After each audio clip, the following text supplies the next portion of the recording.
Wibda, if I ask my employee if she's pregnant, I own a small cafe and only have one employee. She was recommended by a frequent customer, her husband, when I posted the listing. I interviewed multiple people, and she was not only the nicest one, but genuinely the best candidate. She'd been a stay-at-home mom for 11 years for 3 kids and said that she felt it was more important for her to be there with them than working. And I can't and don't fault her for that at all. She shows up, she works, she does everything and more that I need her to do. I have zero complaints about her as an employee. However, over the last 4 months I've noticed some changes. Number 1, she is tiny, and when I say tiny, I mean that. This girl probably weighs 100 lbs soaking wet, and she's never worn tight-fitting shirts. But her shirts are starting to fit tighter. Only in the stomach area, and it doesn't take staring to notice. Number 2, she used to only take her food to go at the end of the day. Now she'll ask me to cook it earlier, not an issue. She can ask whenever she wants, but she eats at least half of it immediately. She's never done that before, even if she got it before she left. Number 3, her husband has come in a few times, and also her father, and asked her things along the lines of how she's feeling. And I've overheard her talking about a doctor's appointment multiple times. Now we live in a right-to-fire state, so after talking to my wife I get why she might be worried to tell me in the case I might do so. But I don't want to, and I won't. But I'll admit I'd be a liar if I said I wasn't a bit worried she'll have the baby and not come back to work when she's the only one there to help me out. So, would I be an asshole way out of line for asking her if she's having a baby? Comments. Commenter 1, yes, YTA for sure. 1, she has every right to privacy and you have no right to ask. If she's choosing not to share, assuming there is anything to share in the first place, there may be a good reason for it. Medical or otherwise, or maybe she just doesn't feel it's a necessary conversation to have with her employer, because she is not required to do so. 2. I'm not going to assume anything about state employment laws where you are, but even if you follow them and can legally terminate her because you think she might be pregnant. YTA. Also, you run a cafe, not a surgical team. Hire someone part-time so you feel more comfortable. Sheesh. Reply. I do not intend to fire her at all.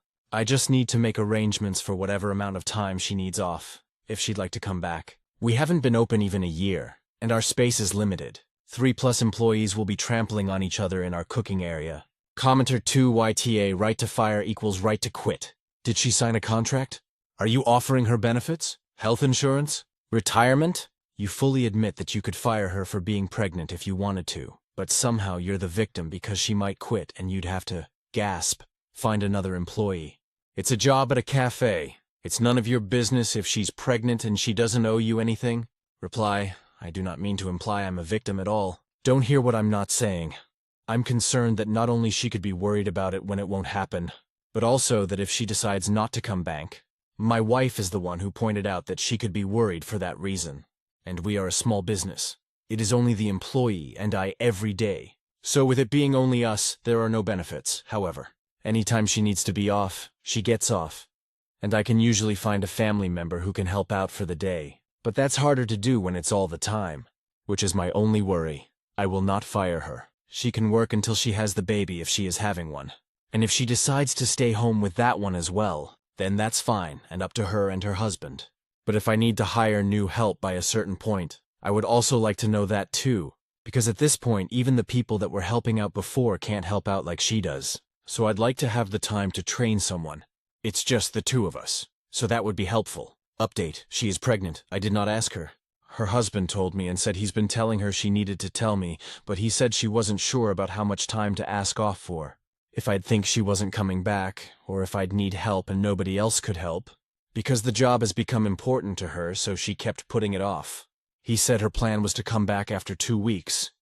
But these are his words, before everyone comes for my head again. Said that he wasn't going to let her at that point, which I fully understand. From there, I decided I should save all the tips that would be hers and give them to her. So that is what I'm going to do, just so she's not completely out of pay, and she's honestly earned it. She truly is a great employee, and I'm happy for her and her husband and their family. Comments, commenter 1, you acted like the boss she desperately needed, and that's worth more than any policy or contract. Stay the course and support her openly because loyalty is born when people feel seen and valued, and she will repay that tenfold when she returns. Reply, I honestly couldn't ask for a better employee than her. I'm glad she plans to come back when she's had the time she feels, or I guess her husband according to what he said. Feels she needs to come back to work. Commenter 2. I love how in your original post, you got downvoted for saying that she has her job guaranteed if she decides to come back. Reply, I know.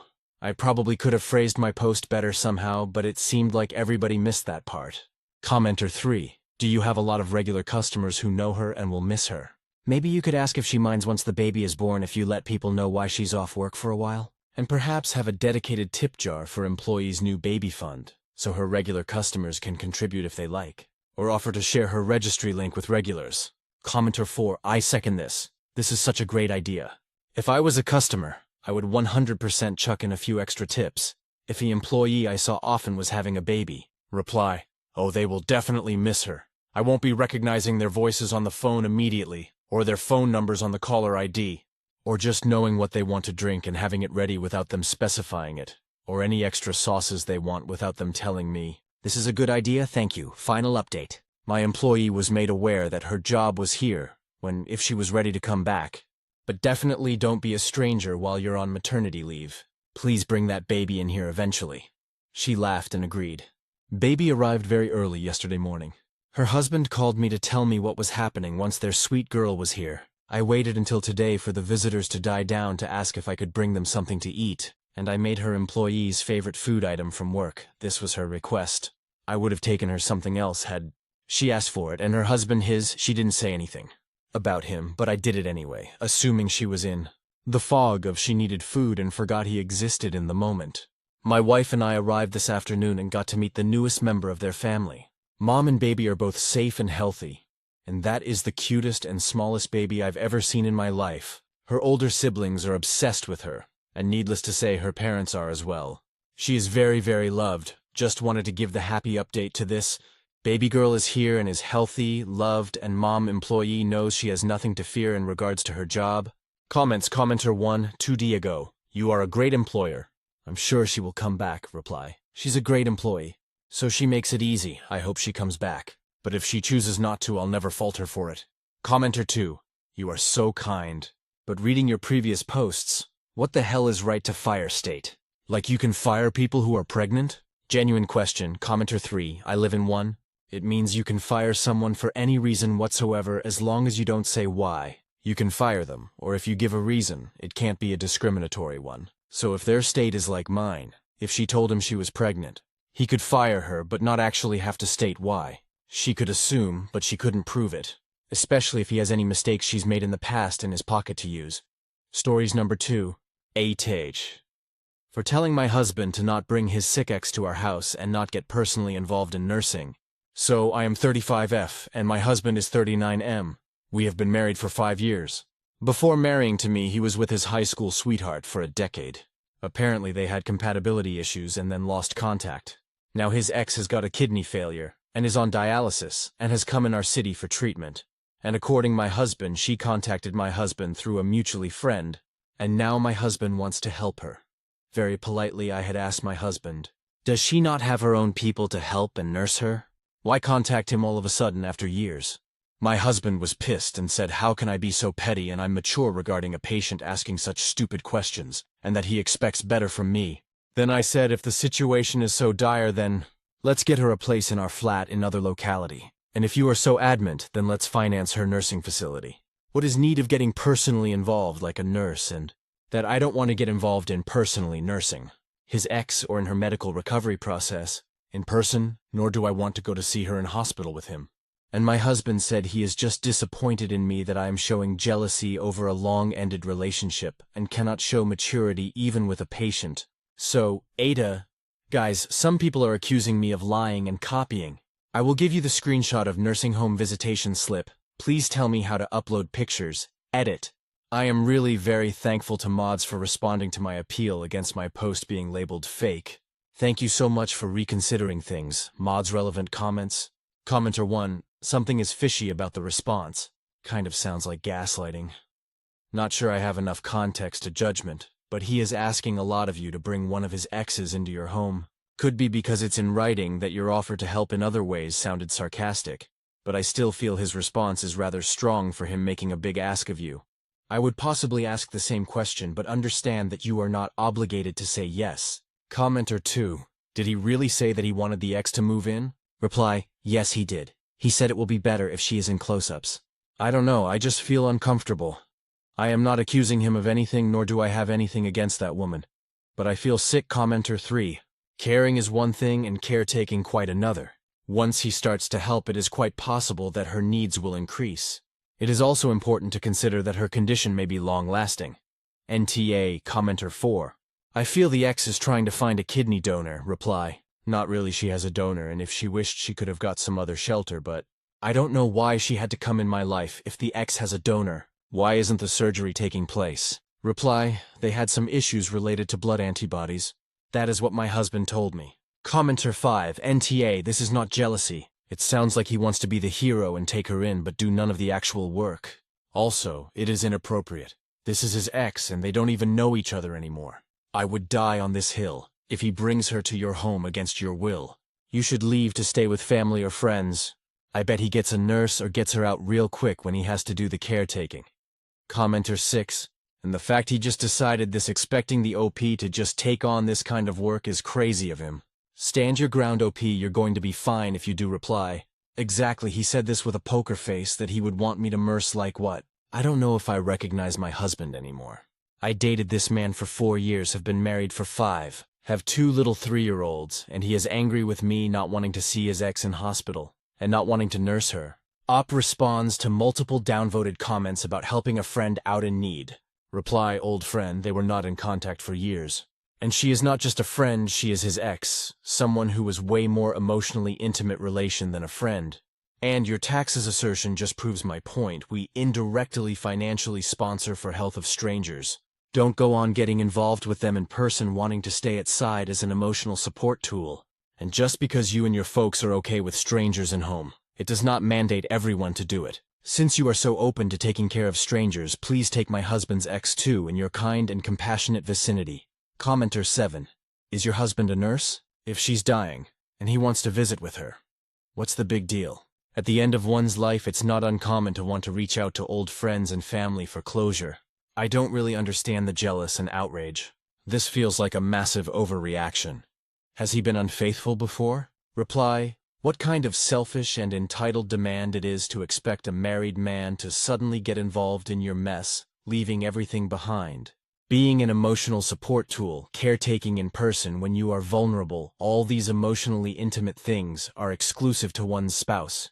I would have been outraged even if it was a platonic female friend in picture, let alone an ex with whom one had sexual and emotional intimacy with. Do you want me to play a third wheel in my own marriage? Commenter 8.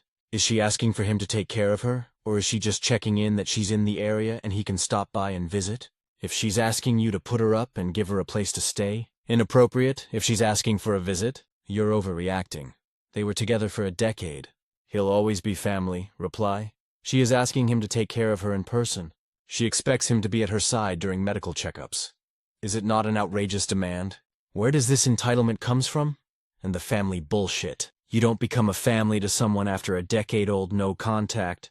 When you have broken up, things are done now. The other party does not owe you anything.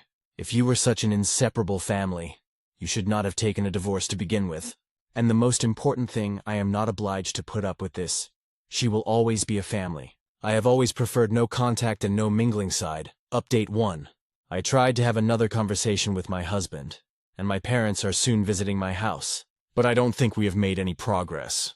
I talked pretty politely that it is very unfair to me, and my boys, I have 2 3-year-old twins, that he is willing to be an emotional support tool to an ex, and is so hell-bent to be at her side.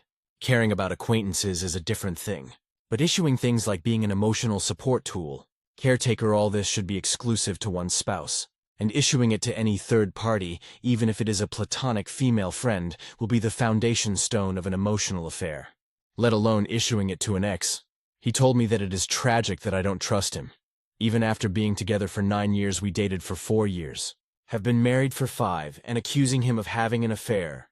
It is natural for people to care about their loved ones, acquaintances, especially when they are sick, and being an emotional support tool. Being a caretaker, being at one's people's side is the bare minimum one can do and does not automatically translate into an emotional affair, and it is sad that I am so narrow-minded that I am taking offense in him being personally involved with his ex, ideally. I too should have volunteered to help his ex, visited her, consoled her, shown some empathy instead of being an insecure person. I said, I am not negating the fact that we should help a sick person and we get nurses and doctors involved and assist financially. But you offering emotional intimacy to her does not go down my throat. He once again said, tossing just money to a sick person is so cold-hearted on my part, and a patient needs to see that people are available for her. To which I said I am not obliged to be available for her, nor are you. Nobody will blame you for not taking responsibility of your ex's life troubles. He cut me in between and said what a selfish take, and how he will be selfish to not respond properly to a person asking help. Clive, one of my twins, woke up and our conversation ended. Additional information from OP in comments, reply. I would like to share my reflections and lessons. Emotional infidelity is real. Do not let anyone convince you that being someone else's caretaker or emotional anchor is simply helping. When your partner begins to show up for someone else in ways that belong within your relationship, it becomes emotional cheating. It starts quietly, under the label of compassion, but it erodes trust just as surely as any affair. Illness does not erase boundaries. I have sympathy for anyone who is unwell, but compassion does not mean allowing someone to disregard the limits of your marriage. Being sick does not make a person's motives pure, and pain does not grant them moral permission to cross into another person's life. And just because a person is ill, it does not mean their intentions are pure or they automatically become nice humans. You can be kind and still say no. I offered fair and humane alternatives, such as arranging professional nursing care and contributing financially. He wanted personal involvement, the kind that blurred emotional lines, and that was never acceptable. Refusing such involvement is not cruelty. It is clarity. Boundaries protect dignity. You can show empathy without surrendering your self-respect. It is not selfish to insist on peace within your own home. The people who call it insecurity often fail to understand that boundaries are the foundation of mutual respect. Affiliation with exes is a danger zone, no matter how many years have passed. Feelings can resurface anytime. In fact, nostalgia and distance makes things way more of a slippery slope. In my case, it is 1 decade. You cannot stop cheaters from cheating, but you can save yourself from being a pawn who is being played. And the most important thing, people, please be financially independent and keep your financial affiliations as independent as possible. The only relief I have in this mess is that I earn a good amount of money and have side ventures. Outside academia, I have a few side ventures that help keep me financially stable and mentally occupied. I co-own a small academic editing service with 2 colleagues from the department, where we review research papers and grant proposals for independent scholars. It started casually during the lockdown and now runs steadily, bringing in a decent secondary income. I also rent out a small studio flat. The rent covers most of the expenses related to my boys. My salary as a professor covers the essentials, but the side ventures keep me secure. They allow me to make decisions without fear of losing footing. That is the one thing this entire experience has reaffirmed: independence is not only emotional, it is structural. Relevant comments. Commenter 1. I don't see this ending well at all. Reply, me too. I can sense myself getting divorced. OP on drawing boundaries and providing financial help for the ex. Reply, did you not read my post? I said if the situation is so dire we can get financial help issued from a distance. The only place I am drawing a line is personal involvement. Before marriage I had told him that I prefer men who are in no contact with exes. I don't want those complications on table. He agreed to it. Yet I am bending backward and am getting involved in things related to his ex. Couldn't he understand me a little bit too? Commenter 2. I understand that your finances are blended. Start unmixing them now. The fact is that this is an ex. They are an ex for a reason. And when you create a new family elsewhere, one thing that should not come between you is an ex. What he is doing is deflecting, trying to make you out to be a bad person for not destroying your family and taking care of somebody's ex. His assertion that you're terrible for not volunteering yourself is bullshit. That is him trying to change the subject and turn everything around on you. It's not appropriate. It is manipulated. It is coercive. And it is what people do who know they're fucking up. And you are right. You cannot be that close to an ex helping them through something so very personal and not become entangled on an emotional level.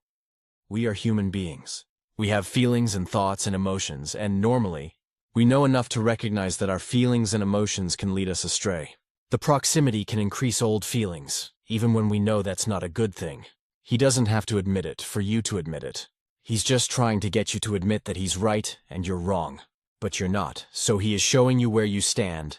He is showing you that he will not even consider what you're saying.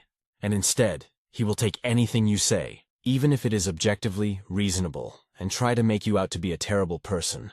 To try to induce guilt in you so that you just back off. Again, manipulated behavior. If you have a spouse or a partner who loves you, and they're telling you something, even if you don't want to hear it, you should at least consider it, in your case. You can consider what he said and throw it away immediately because you know it's trash. In his case, he doesn't want to hear that he's tearing his family apart. So again, he tries to make you out to be a terrible person. That alone is grounds for leaving the relationship as far as I'm concerned. Because he is showing me who he is. He is showing me that he won't consider what I'm saying. That he won't consider my feelings. That he won't believe my lived experience as far as what our relationship is doing right now and what his actions are doing to me and our family. So you don't trust me? You don't believe me? And you're going to try to minimize everything? I don't stick around for that bullshit. I just don't. I don't have time or patience for it. Reply. A handful of our finances are blended, and I am looking forward to disentangle them. But while it happening in background, I will give my marriage a last try with the involvement of my parents. What's funny is that our house is entirely my property, not a joint asset, and he has the audacity to think he will relocate his ex in my home, which is mine in every sense. I earn more than my husband. I have been a way bigger contributor in every responsibility, be it financial or familial, yet he cannot keep one boundary of mine. My gut says either he is having an affair or will have one very soon. Though I have never mentioned it in person, things are not looking good. Update 2. It has been 1 week since I first made that post here, and it feels as if centuries have passed in mere 7 days. A lot has happened, and I feel a kind of numb and dumb. So as most of you expected, my husband and I are getting divorced. His ex, who has kidney failure and is on dialysis, did not reach out only because she needed help. She reached out because she wanted him back. Her illness is real, but her intentions were not. She eventually admitted that to me directly, and she was quite blatant in this regard. Maybe her illness has made her irritable and scornful, but that is how it was right now. I feel strangely calm. It is not unexpected. But I am still unable to process that a man can leave a relationship of 1 decade with 2 kids. We dated for 4 years, have been married for 5, and have 2 twins who are 3-year-olds like this, with 0 visible regret. My parents are with me, helping me stay steady for my twin boys who just turned 3. They are too young to understand what is happening. But they keep me grounded after everything came to light. My husband admitted that she was the one who ended their relationship years ago because she thought he lacked drive and stability. He never really got over her, seeing her again. Fragile, vulnerable, and remorseful. Reopened old feelings he had never dealt with. And in my mind I was like, jerk. You could have admitted it from day one instead of gaslighting me, but I guess I was just speechless there. I actually met her by coincidence 3 days ago. My husband had been visiting the hospital frequently, and one afternoon he forgot his insurance file, which also contained some of our joint investment papers. Since I was disentangling things from him in background while waiting for my parents to come and giving my marriage a last chance, I had gone to collect it from the administrative office at the dialysis unit. The dialysis unit was tucked in a quieter wing separated from the main outpatient block. Outside the renal chamber waiting area was attached. I was standing there waiting for the administrative officer to bring out the insurance file when she appeared with a nurse. She recognized me right away. And before I could even introduce myself and told the nurse to give us room for a moment, the nurse was hesitant in leaving an immunocompromised person, but she insisted on a couple of minutes of privacy, and then she asked me, "You are my husband's name wife, right?" I swear to God, I have not met this woman for once, so I don't know how she recognized me in a glance. I said yeah. She asked me to sit down for a moment, and then she said, "I was planning to bring this up gradually to you, but it is better we met here. I guess today or tomorrow you have to know this. There ain't any use beating around the bush, so I will straight come on the point. I know you probably think I'm intruding, but I never stopped loving him. I was like, what the actual fuck? No way it is real, and in reality she was married to another man for a while who I guess died in some accident, so it is not like she was some cinematic protagonist spending her life single-pinning for my jerk of a husband as she was sounding. I was the one who ended things, and I regret it deeply. I just want to be with him again. Even if it's only for whatever time I have left, I swear to Almighty sitting above 7 heavens, I am not exaggerating a single word. These were her exact words. I left the file counter without saying anything. In the side corridor near the elevator lobby, I would have burst into violent sobs had nurses and other people not been moving there too. When I got home and told my husband what had happened, he did not deny it. He said he could not help how he felt, and that being around her made him realize he still loved her. At this point, I did not think I had anything else to say. I am now a single mother of twin boys, and honestly, I am fine. I earn much more than my husband, and the house we live in is entirely my property. The apartment is in the Southern Academic District, not far from the old university campus where I teach. It is a 3-bedroom flat on the 4th floor of a quiet residential block. I bought it 7 years ago when I was promoted to associate professor, using my savings and part of a research grant I had received for curriculum development. When this all came to light, I asked him to leave, and he did. It was not a dramatic fight, I told him calmly, that if his heart was with her, that is where he should go. There is no legal obstacle in it. He had contributed little to the mortgage or maintenance, and the property was always mine. He did try to bring up we are intertwined on other financial fronts, and honestly, even if it is partial entanglement, what complicates things now are the shared investments and educational funds we set up for our twin boys. We have a joint mutual fund account, a children's savings bond, and a small commercial investment in a co-working space near the railway junction. The co-working space investment is another area of dispute, although the capital came from me. The business registration lists both our names for tax convenience, which was his idea only. Now he is attempting to claim half the profits from the current lease cycle. My lawyer has filed for a forensic accounting review to prove the monetary trail originates from my personal savings. This is looking exhausting in theory only, and there are few more entanglements that will be too much to type, and not to forget the legal proceedings of divorce, which we have not started yet, and not to forget custody stuff. Relevant comments. Commenter 1. I'm not sure what the laws are where you reside, but does he have claim to half of your earnings since you make more than him? He's in for a rude awakening when he realizes the fairy tale love story is nothing but that, a fairy tale. The fog he's under will eventually lift, and his pathetic self will come crawling back to the safety net you've built for him. He's still a loser, and his ex most likely will figure that out soon enough if she doesn't pass away before that happens. Reply. No, alimony laws don't work like that here in my country. He would not have any claim on my hard-earned money. It is just the investments we have done together, or the financial fronts where we are entangled, is a mess that will take time to be sorted properly. I will be putting an update when I am done handling these things. Commenter 2. Wow, the dying ex is a trash human, but your STX is one as well. I guarantee after she dies and he grieves, he will try to crawl back, fuck that, out of curiosity. Do you guys have mutual friends who are taking his side in all this? Reply. Not yet. People outside home are unaware of our divorce yet. We have not started our official splitting process. And we have very less mutual friends, at best acquaintances.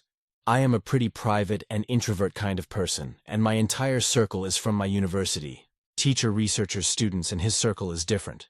Commenter 3. This post seems so silly. Why would he go through a divorce and sever himself financially from a woman who makes more money than him, and owns the home they live in just to nurse a sick woman who will die soon? Seems to me like he'd just lie and sneak around behind his wife's back to spend time with the ex until she's gone, then pretend it never happened. He's such a fool. Seriously, his friends and family should berate him for being a total idiot. Reply. Because he can claim on many of our joint investments as he is doing now, even though the capital came from me. And multiple people cheat after being married, after having kids. Why do they do that? Please go and ask them the question. If you get the answer, please tell it to me, because I too am trying to figure out why. Why on earth will a man cheat like that with zero visible regrets after being together for 1 decade? Why would he not think of my kids even? I did everything one can do as a spouse and a partner.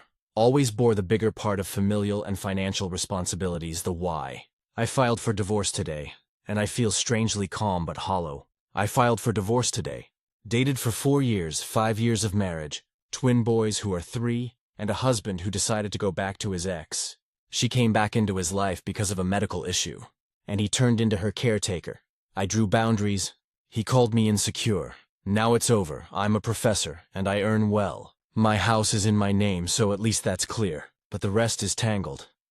There's a small joint property near railway station, and some mutual funds for the kids' education that both our names are on. It's exhausting sorting through all of it. I'm not falling apart. I'm functioning, working, raising my boys, but it's lonely. I've never been the kind of person who keeps a big circle of friends. And right now, that silence feels heavier than usual. My parents are here, but they are with kids right now. And how much can I burden them with my emotional turmoil? Just wanted to vent it somewhere. Stories number 3. Aita for not caring that my father's daughter is dying. My 25-year-old father left me and mom when I was 7. He just left and never came back. His family kept defending him, and eventually they too disowned me when I was around 10 because I kept asking for him. Eventually, when I was 12, Mom married my stepdad, who's been the best dad ever to me. He had a daughter from a previous relationship who was 2 years younger than me, and he and Mom had 2 kids together, a boy and a girl. I love them all very much. He never treated me any differently than his actual kids, and he always called me son. He even paid for my college just like he did for my stepsister, and like how he's now saving for my half-siblings. I had all the father-son bonding moments with him. At this point, I just call him Dad. And whenever he's talking to people, he'd call me his son and not stepson. I'm now happily married to my wife, who I've been with for 8 years now. Actually just got married back in August, and as a wedding gift, he gave us half of the down payment we put on our new house. I'll forever be grateful for that.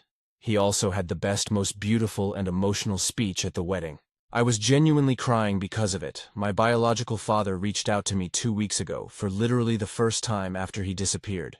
Apparently he ran away with his affair partner, who he ended up marrying and started a new family with her.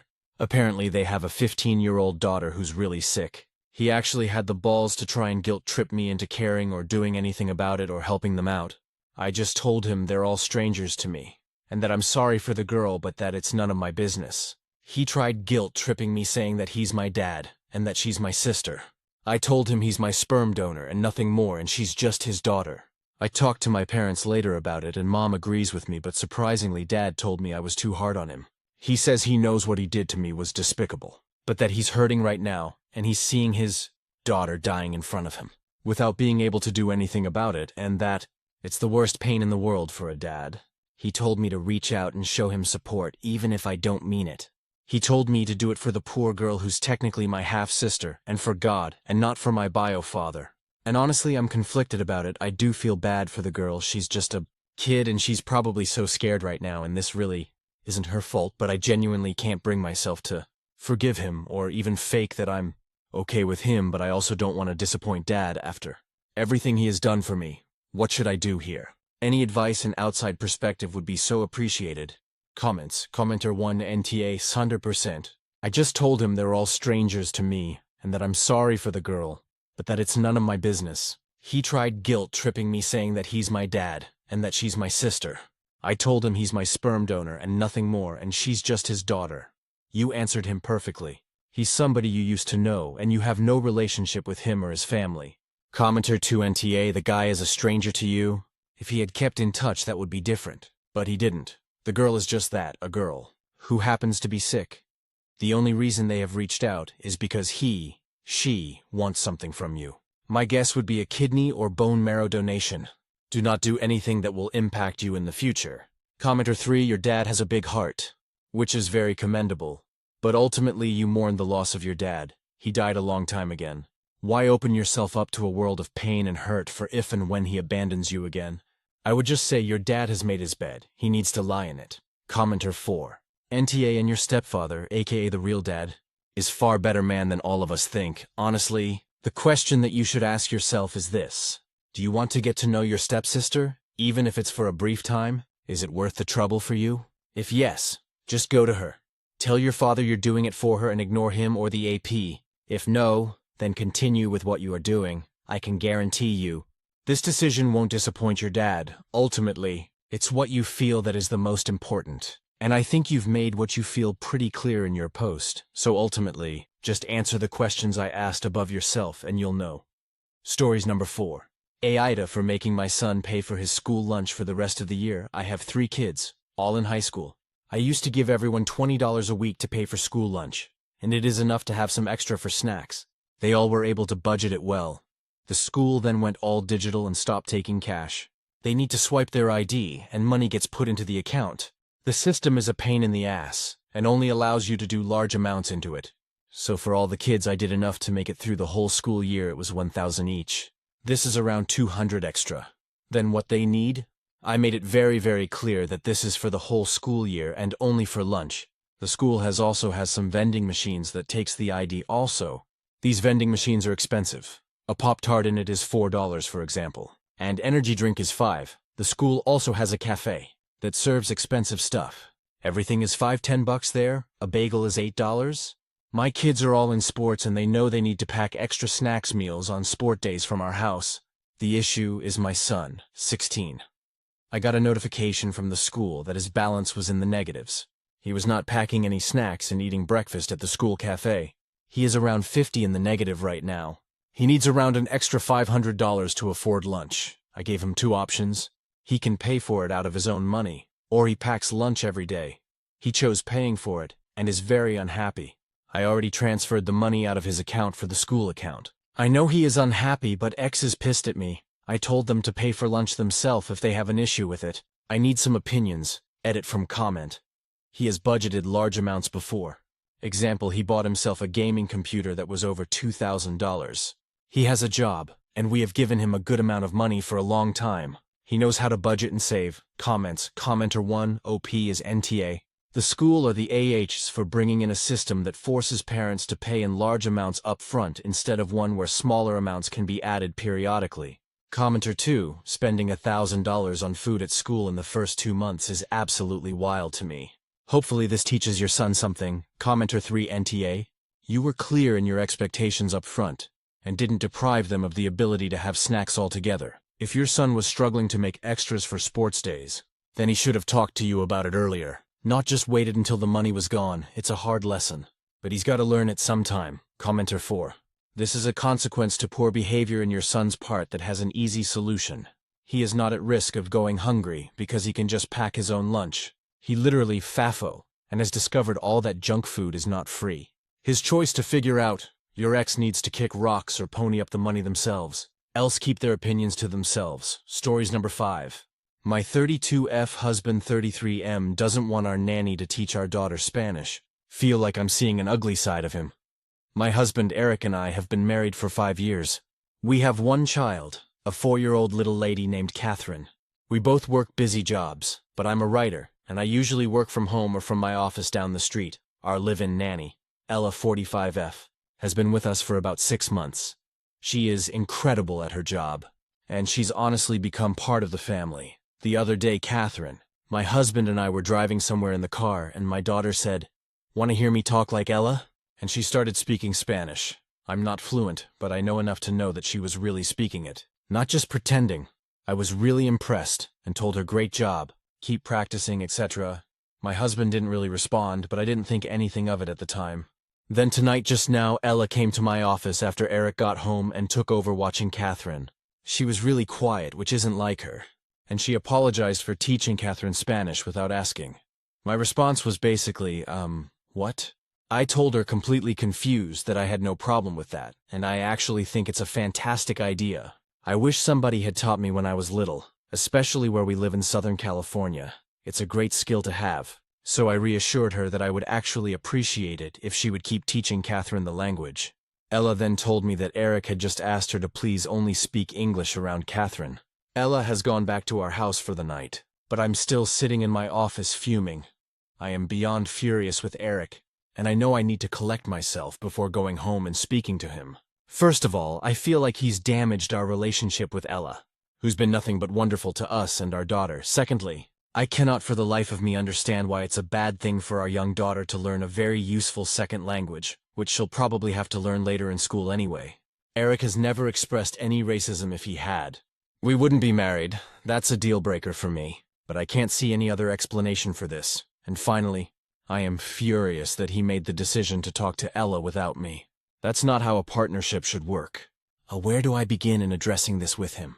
And B, how do I make it clear to Ella that she's free to speak whatever language she wants around our daughter? TLDR, our amazing nanny has been teaching our 4-year-old daughter Spanish, and my husband asked her to stop without discussing it with me first. Top comments. Commenter 1, I'm in medical school, and one of my good friends in class grew up with a nanny who taught him Spanish, and he is still fluent to this day, so many of our patients are Spanish-speaking only. And they are blown away when this white dude with a Jew fro walks in and speaks to them in their native language. He doesn't have to wait for an interpreter like the rest of us. I am so jealous and wish I had paid more attention in Spanish class because it's a big advantage to have. Commenter 2, medical resident here, can confirm. Ability to speak Spanish is vital, especially if you're in an area where most of the people speak only Spanish. OP. At this early age, picking up languages should be pretty easy for your child. I would urge you to try and have your daughter pick up a second language. She's learning it for free and can make a positive impact on her life in the future. Update. Holy wow. Thank you so much to the hundreds of people who commented with advice. I can't believe how many helpful opinions I got. So after my original post, I took some time to simmer down and then went home. Catherine and Ella had already gone to bed. So I sat down with Eric and asked if he could explain why he didn't want Catherine learning Spanish. I know a lot of people said that I should approach it in a less straightforward way, so he wouldn't find out that Ella had snitched on him. But I made it clear that I found out, because she apologized and not because she was telling on him or anything. We had a very long conversation, and it turns out that Eric feels like he's missing Catherine's childhood.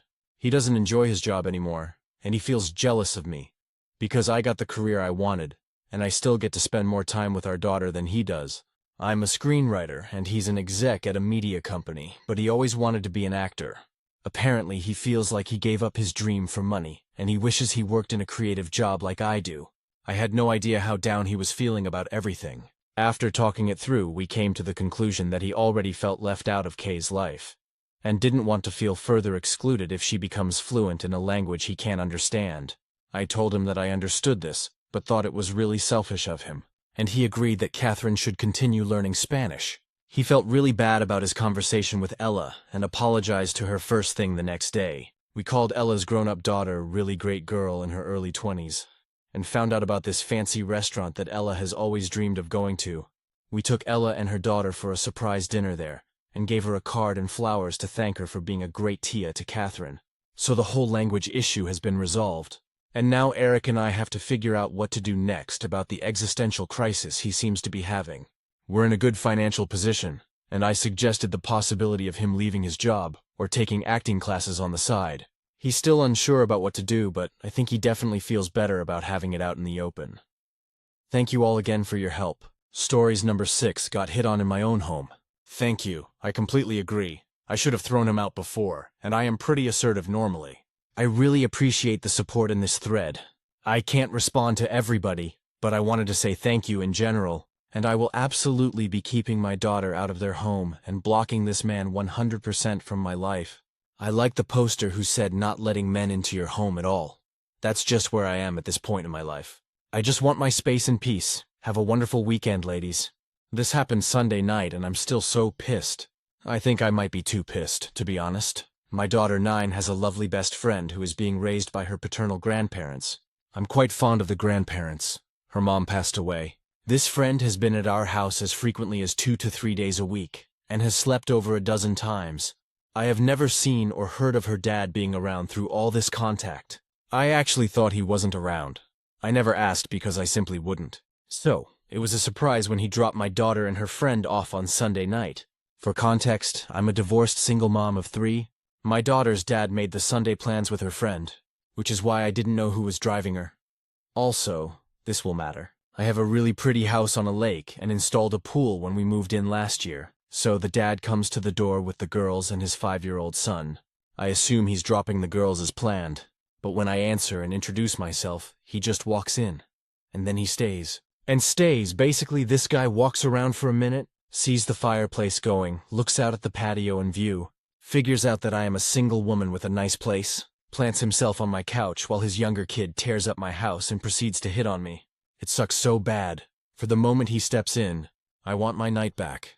I'm trying to be polite because I love his daughter, but honestly, over the 90 minutes he stayed until I finally gave up and said, "Okay, I need you to go now." I realized that this guy also lives with the grandparents, but is so uninvolved in his daughter's life that I wondered if he was dead before the other night. He then tried to commiserate as single parents who do it all. I could have vomited. Again, for context, I have 3 kids, 75% custody, no child support, no family for 7 hours. This guy takes odd jobs and lives with his parents who raise his kids. What do we have in common? Like, The arrogance of this guy coming in, seeing I'm single, in his words attractive, and have a good life that I worked for with a career I love, and feeling entitled to my time and attention in my own home. I kept saying things like, well, I have quite a bit to do, and he wouldn't leave until I had to ask him to. Then he stared, texting that I am sexy. That's it. It seriously wrecked my evening. Thanks for reading my rant. Comments. Commenter 1. Fuck it. Tattle on him to his parents. I felt super uncomfortable when your son invited himself into my home, overstay his non-existent welcome, and proceeded to hit on me. In future, let's coordinate pickup and drop-off so your son no longer comes to my home. I think this would be funny on multiple levels, and if he's mad, that's his own fault for his own actions. Commenter 2. Girl, watch out. There's so many alarm bells ringing in my head reading this. For both you and your daughter, entitled creeps like that don't give up so easily. Commenter 3. He knew exactly what he was doing. Read your discomfort loud and clear, but did not care. I know it sucks. You need breaks? Too. But I would keep all playdates at your house from now on. That guy is a creep and a hazard, and his parents will not be able to keep your daughter safe from him. All the red flags, do not back down. Commenter 4. I would check the inappropriate text messages immediately. You don't have to be nice to someone so rude. I would let him know you are not interested in him and be blunt about it. I would not allow him in the house again. If he drops off the kids again, you can stand in the doorway so that you are physically blocking him from entering. Or you can come out and close the door behind you. If he tries to come in straight up, tell him, I don't have time to entertain guests. Goodbye now. Commenter 5. Recently my friend said something, and I'm paraphrasing. Do not let men come into your home. It's spiritual. That is your safe space, your comfort. They know your guard is down on your home turf and they use it to their advantage. It's manipulation. It really struck me. You are not too pissed. I'm super pissed for you. I would tattle on him to the grandparents. Not to embarrass them, but to protect your space and peace. They will be embarrassed, and that's an unfortunate reality of their son being a pig. But you have to protect yourself and kids' peace. Stories number 7. I saw a woman hit and kill someone on TikTok live, and it's been eating at me. This happened on Monday, and I still can't fully wrap my head around what I watched. So, there's a creator I've followed for years on TikTok. She goes live all the time chatting with her viewers, driving around, acting like she's got her own reality show happening 24/7. I usually don't think much of it. Tons of people go live while doing mundane stuff. But this time was different. She was driving while talking to everyone in the chat, responding to comments. Looking at the screen way too much. You could clearly tell she wasn't paying attention to the road. I remember thinking, girl, please just focus. This is not safe. Then suddenly, in the middle of the conversation, there was this loud thud like the car hit something solid. Her phone jerked, the camera shook, and then she just froze. The look on her face was pure shock. She put the phone down, opened the door, and got out. People in the chat were confused, asking what happened. And then the live just ended. Later, I kept checking her page because I just knew something horrible happened. Sure enough, news stories started popping up. She had hit a pedestrian, a man, and he died from his injuries. The articles say drugs and alcohol weren't involved. They talk about the crash being investigated, but none of them mention that she was streaming live on TikTok while driving. None of them mention she wasn't paying attention to the road because she was reading comments and grinning at her phone. That part has been messing with me because I literally saw it. A man died because she wanted attention from a live stream, and TikTok? Silent. The news? Not talking about the distraction part at all. It feels like I accidentally witnessed the moment someone's life was taken, and now I can't stop thinking about the victim and how avoidable it was. I just keep replaying that sound in my head. I don't know if anyone else saw it happen too, but I needed to vent somewhere. Seeing the man's picture and knowing she was in the wrong, it's just haunting. Comments. Commenter 1. Report this to the authorities. You're a witness. It's the right thing to do. Commenter 2. Please reach out to police with the TikToker's name and let them know she was live streaming when it happened. That pedestrian's family deserves real answers. Commenter 3. Convenient for the prosecutor when the defendant collects and broadcasts the evidence needed for a conviction. Commenter 4. Dude, contact authorities with the clip from the live stream. They're insane if they don't find it to be distracted driving. I'm sorry you saw that, but if there aren't enough other viewers coming forward with this video so that moron faces actual consequences, then you should do it. A man literally friggin' died. If you can post them here in the comments, you can send them to the department covering this case. Stories number 8. Aita for feeling no guilt or regret for legally emancipating myself from my dad when I was 16 to stop him providing for his family with my inheritance. Let me start with the background because that's relevant here. My parents divorced when I was 4. My dad cheated on my mom with multiple women and got more than one other woman pregnant. I lived primarily with my mom and saw my dad every other weekend. When I was 7, my dad got remarried. He later adopted his wife's daughter. Then he had more children with her. He didn't have anything to do with the kids he conceived through his affairs, but he still had more kids than he could afford with his wife. When I was 14, my mom was diagnosed with cervical cancer. It ended up being terminal, and we moved in with my grandparents, her parents. We were all worried about Dad stealing from me once I ended up in his custody when Mom died. That was so the kind of thing he would do because he regularly asked me for money when I went to his house. Not that any judge cared in court. So we looked into emancipation and made sure I could fit the criteria the best way possible.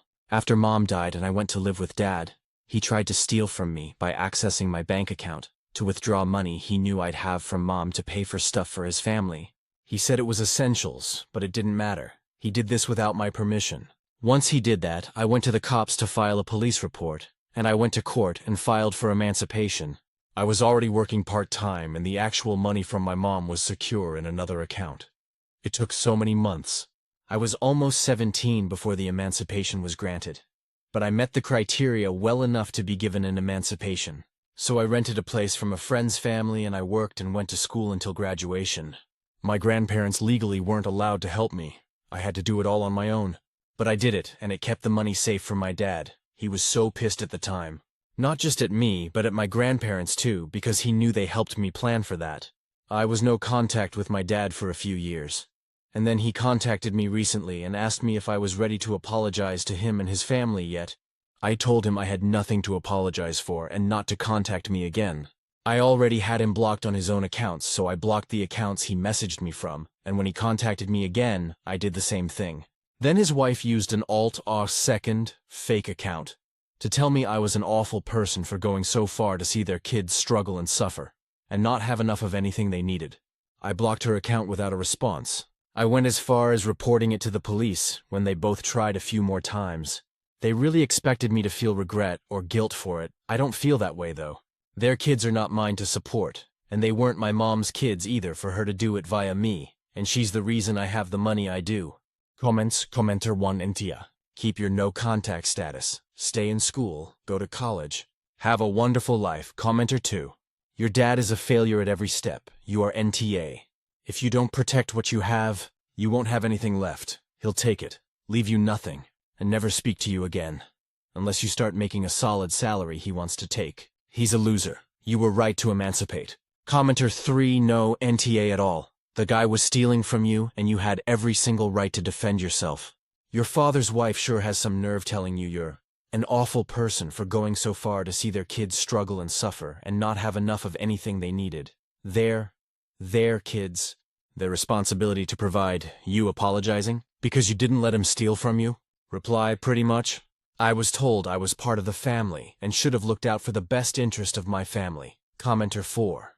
NTA. You were protecting your hard-earned money from working from someone that wasn't intending to take care of you but take advantage of you.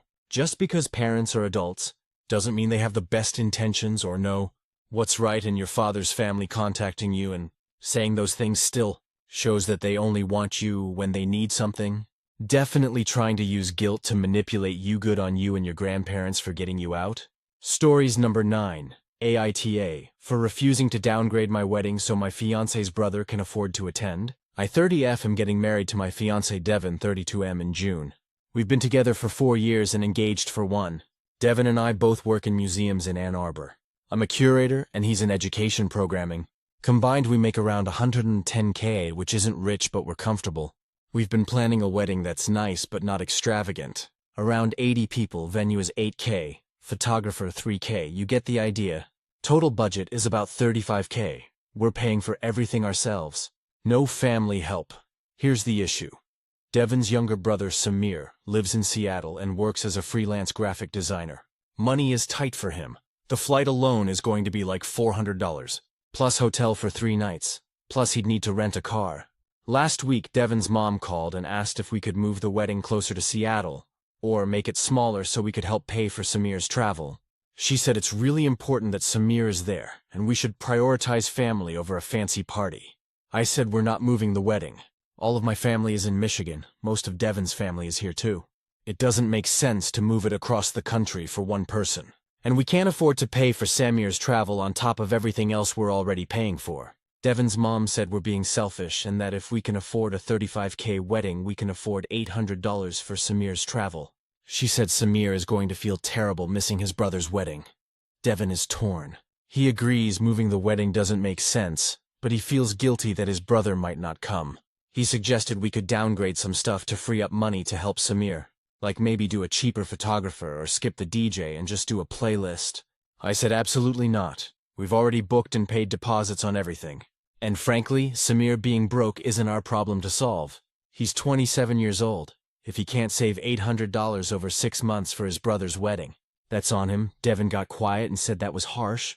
His mom has been texting me saying I'm being cruel and that real family helps each other. My maid of honor says I'm right and we shouldn't have to change our wedding, but my sister thinks I'm being kind of cold about it. And $800 isn't that much in the scheme of a $35K wedding. Commenter 1 NTA, that's ridiculous. Why doesn't mom help Samir? The idea that you need to change everything for one person is laughable. Samir can take a bus. He doesn't need a car rental. He can Uber around Ann Arbor, and he doesn't need to give a gift. There are ways to achieve things that doesn't involve changing your wedding. Commenter 2, stand your ground. If he can't afford to come to the wedding, that's his problem, as you say. He has 6 months to save up. There are things that he could cut out to save up that money in 6 months. The brother is being unbelievably immature and selfish. And it seems to me that your fiancé is playing into a family pattern of always giving in to the brother. Commenter 3, NTA, offer to chip in $200 and let the family cover the rest if he wants to come. I don't understand why he isn't staying with other family and riding with them to the wedding. A hotel stay and car rental sound extreme when he could crash on a couch and share a ride. You'd be offering to pay half of his airfare, and I think that's generous enough. Oob comments. What makes this more complicated is that Samir has made comments before about how Devin and I are bougie, because we have museum jobs and live in a nice apartment. Like at Thanksgiving, he made this joke about us drinking fancy wine when it was literally a $15 bottle from Trader Joe's. So part of me feels like his mom asking us to pay for his travel is rewarding his attitude that we're somehow rolling in money when we're really not. We just budget and save. Devin says I'm reading too much into it and Samir is just joking. But it bothers me that we're expected to fund his trip when he's been kind of shitty about our lifestyle choices. Also, the $800 isn't just the travel. Devin's mom has also hinted that Samir would need help with a gift and maybe a suit. So it's more like $200 all in. I don't know. Maybe I am being cold. But I'm frustrated that we're paying for our entire wedding ourselves. And somehow we're the bad guys for not also paying for a grown adult's travel. Commenter 4, let Mill pay for Samir's travel. If somebody has to pick up slack for a young person who isn't financially stable yet, it should be the parents. Bigger issue, though. A mill that would even ask you to move the location of the wedding so his flight is less money. You are in for a bumpy ride with her. So then all your family would have to travel. She is very selfish. You should confirm your fiancé will stand up for you on parenting issues and other topics, where she will try to exert pressure. If he's a mama's boy and will never cross her, I would rethink the whole thing. Stories number 10. Aita for catering to my niece's need to have dino nuggets at every meal, but not doing the same for my kids. My husband and I divorced 2 months ago. I was a SAHM, so my kids 4M, 6F, 8 men, and I moved in with my sister and her kids 12F, 7F, 3M. Her husband passed 2 years ago, and she needed help managing the house and kids, and I needed a cheap place to live. My sister is a doctor and works long hours, so most of the child care and household care is on me. I'm not working at the moment, but I went back to school so I could get a job soon that will enable us to get our own place. While she does make good money, having 4 extra people move into her house does mean expenses are higher than they used to be. In order to make up for that, she's switched her youngest to half-day preschool and is reducing her nanny's hours. The nanny is also working at a reduced rate because now she's only responsible for my 12-year-old niece. My 12-year-old niece has autism and ARFID avoidant restrictive food intake disorder. She struggled with the change in routine, which is why she still has the nanny, and is expressing that through her food preferences. For the past month and a half, the only way she'd be able to eat any meal at home with everyone is if there are dinosaur chicken nuggets on the plate. She and her mom have breakfast together before everyone wakes up, and her mom still packs her lunch on school days. But for dinner or on weekends when we all eat together and I'm the one doing the cooking, she needs the chicken nuggets. She is slowly making improvements. For the first few weeks, they were the only thing she'd eat at home. Now she's willing to eat other previously safe foods if the nuggets are on the plate. My other niece and nephew and my kids have been asking for Dino nuggets at every meal like their sister, cousin, and I've been refusing, because the rule is that they need to eat whatever is prepared for them. My sister backs me up on this whenever she's home, but the kids are bringing it up to their grandparents, my and my sister's parents and my ex, and they both agree that the rule should be that everyone eats whatever I make or Dino nuggets should be available to everyone. Now I'm wondering if I'm being too strict on the younger kids, or if the rules should be the same for everyone. Comments, Commenter 1 NTA. I am a feeding therapist who specializes in AR-FID. When I have a patient like this, who will be eating around other kids in the home, I help the parent 1 develop scripting for the other kids in the home under the overall umbrella of all bodies are different, and 2 come up with a weekly menu where we plan on having the safe food as the meal for everyone in the home. There is a lot more nuance to this, but for simple education purposes on this post, we work on lumping feeding differences in with other differences children should be aware of. Simply, all bodies are different. Some bodies need glasses to help their eyes. Some bodies need medicine for their brain, heart, pancreas.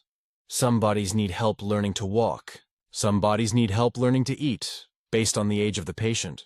They also are taught to educate and advocate for themselves and their needs as well, e.g., my body needs help learning to eat more foods. We explain what safe foods are and how they are a part of what that child's body needs just as much as another person might need their glasses to see, and how even if it looks interesting or fun or yummy, there is a difference between a need and a want.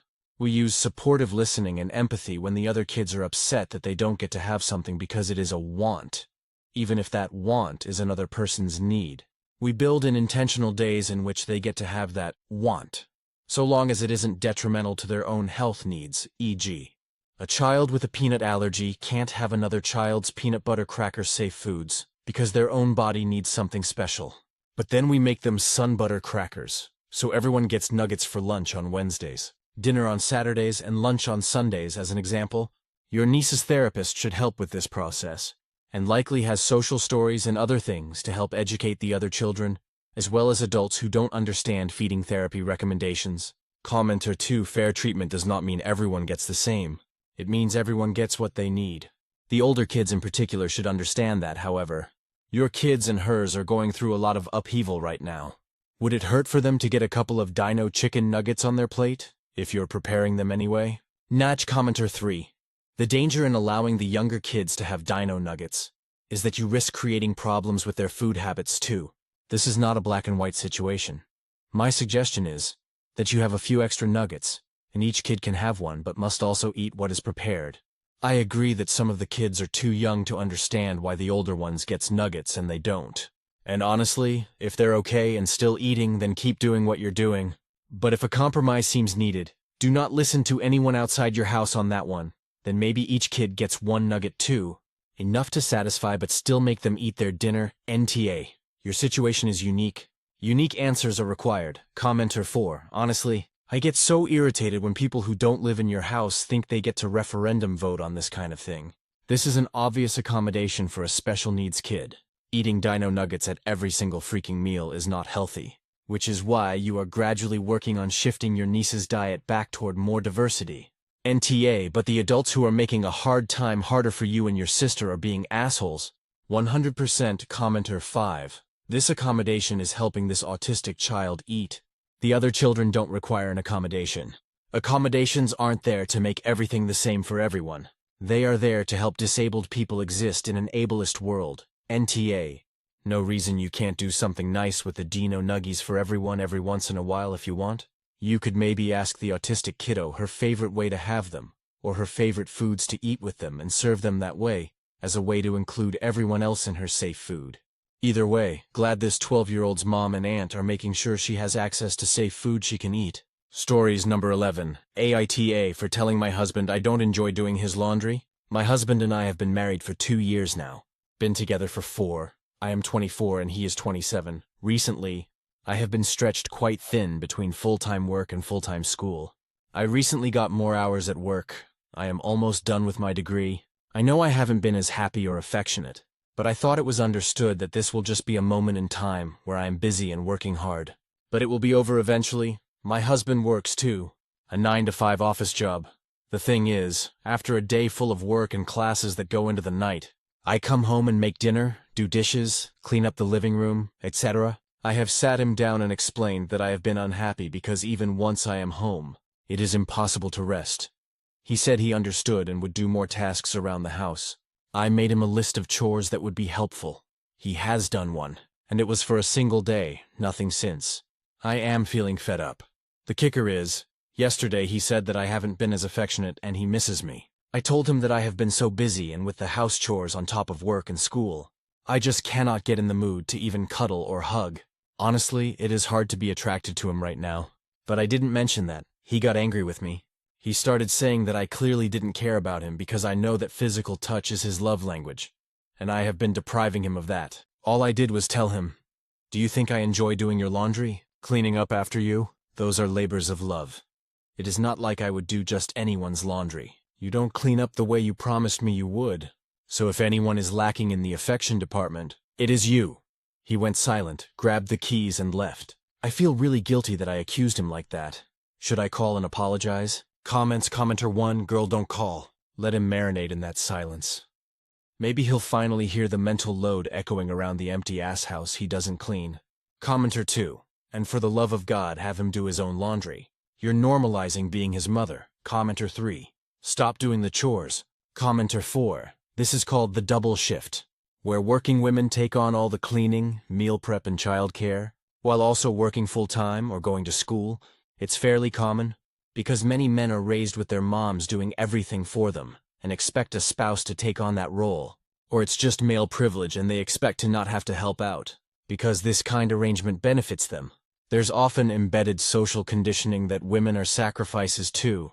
You are not the asshole if he can't even have a conversation about it or empathize with you, or he punishes you by walking out angrily. This is not a healthy person to stay married to. It will only get worse. And how long can you really sustain burning yourself out for him? Commenter 5, plus she has a third shift with school. This guy needs to wake up. Sounds like his mom didn't teach him right. And he doesn't have the emotional intelligence or maturity to figure it out himself. OP, don't apologize. But when you've both calmed down, you need to have another discussion about expectations around chores. He needs to understand that feeling like an overworked maid or his mom isn't conducive to affection. He should be able to adapt. My husband had a very traditional mom who did everything around the house. Yet when we got married, he pulled his weight with chores without being asked. Update. So I posted about 6 months ago about my husband not doing any work around the house, and my difficulty being attracted to him as a result, which he was complaining about. I did what you all suggested and let the house go to shit. I cleaned up my own messes and cooked for myself, but left all of his messes up to him. I moved to the spare room so that I could keep my sanity. I needed one place that was tidy so that I wouldn't twitch as much. I started sleeping there because his unwashed workout clothes were rank and scattered across the floor. Dishes were piled up fast. His hair was all over the bathroom sink. There was trash piled up by the door. He complained about it all, accusing me of not doing my duty as a wife. When I reminded him that we go 50-50 on literally everything to do with finances, so we should be 50-50 with housework too. He actually said that he is now making enough so I can be a stay-at-home wife and a stay-at-home mom in the future. I had so much discontent in my body. All I could think was, no way in hell. He actually said that when we started fighting, he threw out all his condoms and hid my birth control pills for the next month because he wanted to be a dad, and he thought a baby would make me happy, because I was clearly unhappy with it being just the two of us. This is a bit of a flash forward, but we are getting a divorce, currently in the middle of it. I can no longer stand this man. I was thinking about how things have changed, because I really did love him at one point and was wondering what went wrong. Here is some context. We met at church. I did grow up in a somewhat conservative community. Most of the women in my family got married and had babies fairly young. When I met my now ex-husband, we agreed that we weren't as serious with those kinds of roles. Hence the wanting 50-50. But we still got married kinda young and we did want kids eventually. Well, turns out he has been very influenced by right-wing rhetoric these past few years. His view on women has entirely shifted. It entirely sucks. But it feels nice to be able to put my finger on it. Who he has become wasn't who he always was. And the same goes for me. So I am finally figuring myself out. Seeing what it is that I want. I relied on him for decision-making way too much and let he want take priority. It's nice to go grocery shopping and pick out the flavor of ice cream I prefer. Comments. Commenter 1. I think the thing that changed was that you got to know him better. I'm glad you're out of there now. Commenter 2. OMG. I'm actually so disgusted that he threw away the contraceptions and thought a baby would do you good. If your pre-baby relationship isn't great, there's no way it'll be fixed after a baby. It will only explode. I'm so grateful to know you got a divorce and stood up for yourself. Commenter 3. Sabotaging birth control is sexual assault. Just FYI. Commenter 4. In it, how stupid do you have to be thinking you're gonna take her birth control and she will still want to sleep with you? Commenter 5. Key points here. OP grew up in a conservative community. Most women in OP's family get married, have kids young, they met in church. His view on women has entirely shifted. No, they didn't shift at all. He set his sights on OP, and once he felt she was sufficiently trapped, he showed his true self. Thank goodness Dum underestimated OP. Stories number 12. Aita for not wanting to buy a house 3 hours away from my workplace. I don't know how to start this. I, 27F, have been with my fiancé 28M for 5 years. We've just recently saved enough for a deposit on a house, and he's found this cottage in the middle of nowhere, 2 hours away from where we currently live. The thing is, I already work an hour away. I am a nursery practitioner and I love my workplace. I've been there since I was 20, and I've worked my way up to a room lead position. Living 3 hours away from my job would not be ideal, but my fiancé won't budge on this house. He says it's perfect, within our budget and quirky enough to fit our tastes and home style. I've tried to communicate with him about this issue multiple times, bringing up the fact there's not even any nurseries in that area that are looking for staff, and I don't want to find another job that's a bit further out, but start from the bottom again. He says it'll all work out if I just stop overthinking it, and I've been at my current job for so long that it would be nice for me to start fresh. Another issue is that I want children. They've always been a huge deal breaker for me, and I don't think it would be such a good idea to live so remotely when it comes to children, as we will have to get them to from school or nursery. Before and after work every day, the nearest school nursery is a 30-minute drive away from the house he wants, and we both start work fairly early and finish quite late. It will also be an issue of their freedom as they grow up, because I think it would be horrible to have to rely on your parents for transportation all the time, and have to skip out on plans if they can't drive you. He really thinks I'm being dramatic about this, and I'll just figure it out. So Aita for not wanting to move so far away from my job and basically all civilization. Relevant comments. Commenter 1. NTA. Y'all didn't talk about where you wanted to live. You both should have discussed where exactly you wanted a home. You don't have to move where you don't want to live. Reply. We did discuss it. We both want a nice cottage that's out of the way of lots of people. But there's options near us, and even more options that are actually closer to my job, that also still have access to regular buses, and there's even a few up for sale in a town with a train station a reasonable walk away. I don't know why he's suddenly so set on this house that's so far out when we have plenty of options available to us that won't move us hours away. Commenter 2. NTA, you two are not on the same page. You need to sort that out before you get married. Reply, I am desperately trying to sort it out. I'm considering telling him that I will end the engagement if he continues to be unreasonable and doesn't consider my feelings on the matter. Commenter 3. NTA. If you have joined the funds, immediately remove your contributions from the account and safeguard the money. He absolutely will use all of it to buy the cottage. His plan is to isolate you and keep you away from your network of people. Reply. Luckily, I control our finances because I'm better with numbers, so I've already transferred my half of the savings into a different account.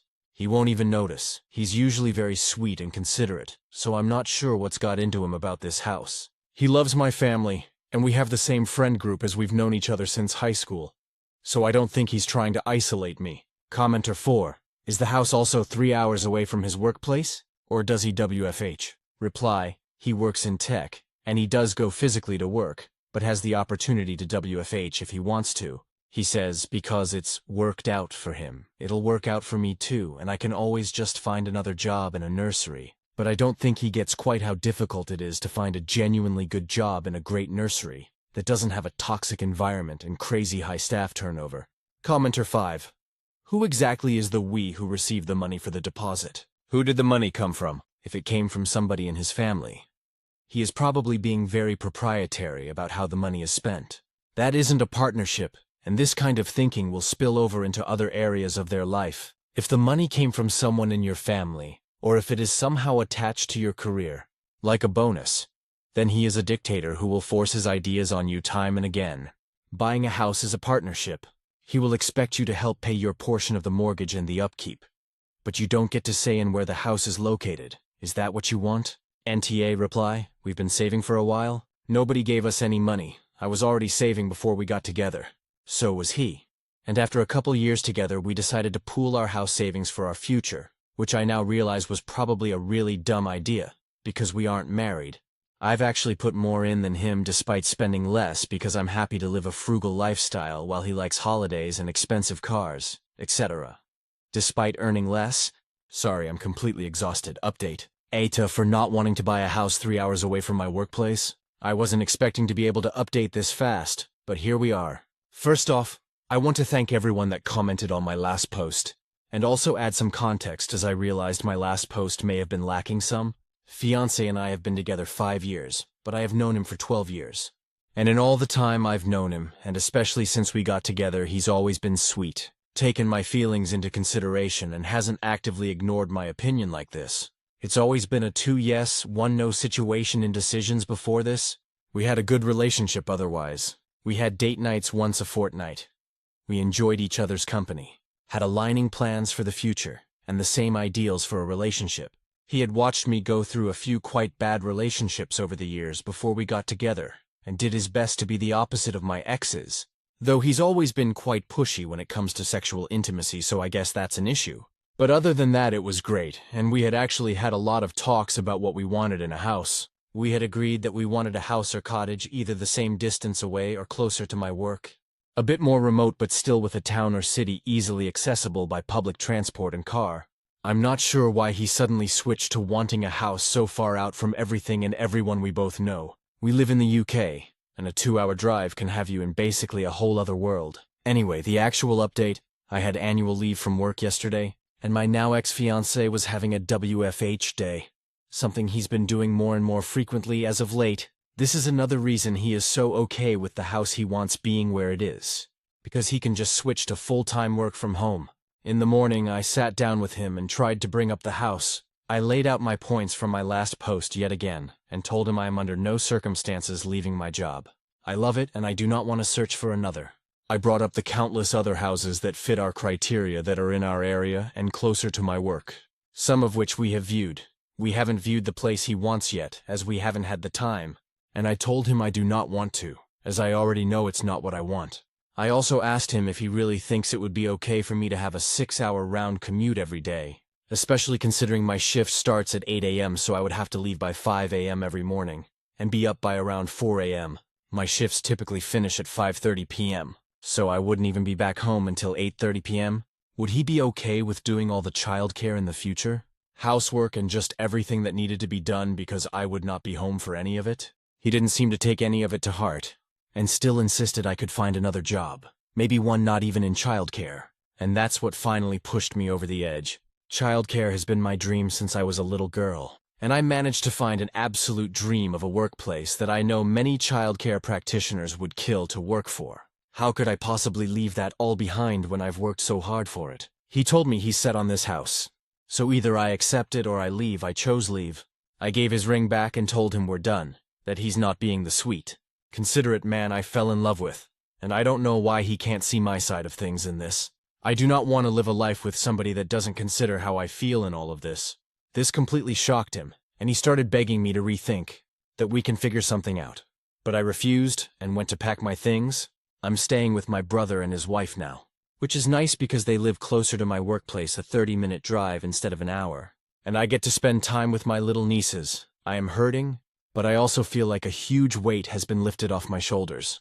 I do not deserve to not have my opinion valued, and he certainly did not. I guess it's onwards and upwards, as they say, but I definitely won't be dating for a long time after this. Relevant comments. Commenter 1, you mentioned that the two of you had saved up enough for a down payment. If the money is in a joint account, add up how much you contributed plus interest on the amount, and withdraw it, fast. Reply, hello, sorry for my absence. I have been very busy. I withdrew all money that I contributed from the shared balance before I left my ex-fiancée. It's all safe in my own bank account now. Commenter 2, he didn't even give up. We can figure something out. Means his option is still on the table. He just wants to keep debating even after you dumped him. Man, he really wants that house. Commenter 3, oh damn. He thought he could strong-arm you into agreeing with him. He thought you would relent because you were engaged, and you'd never walk away. And then you called his bluff, and he realized he didn't hold the control over you. He thought, good on you for calling his bluff and being rid of him.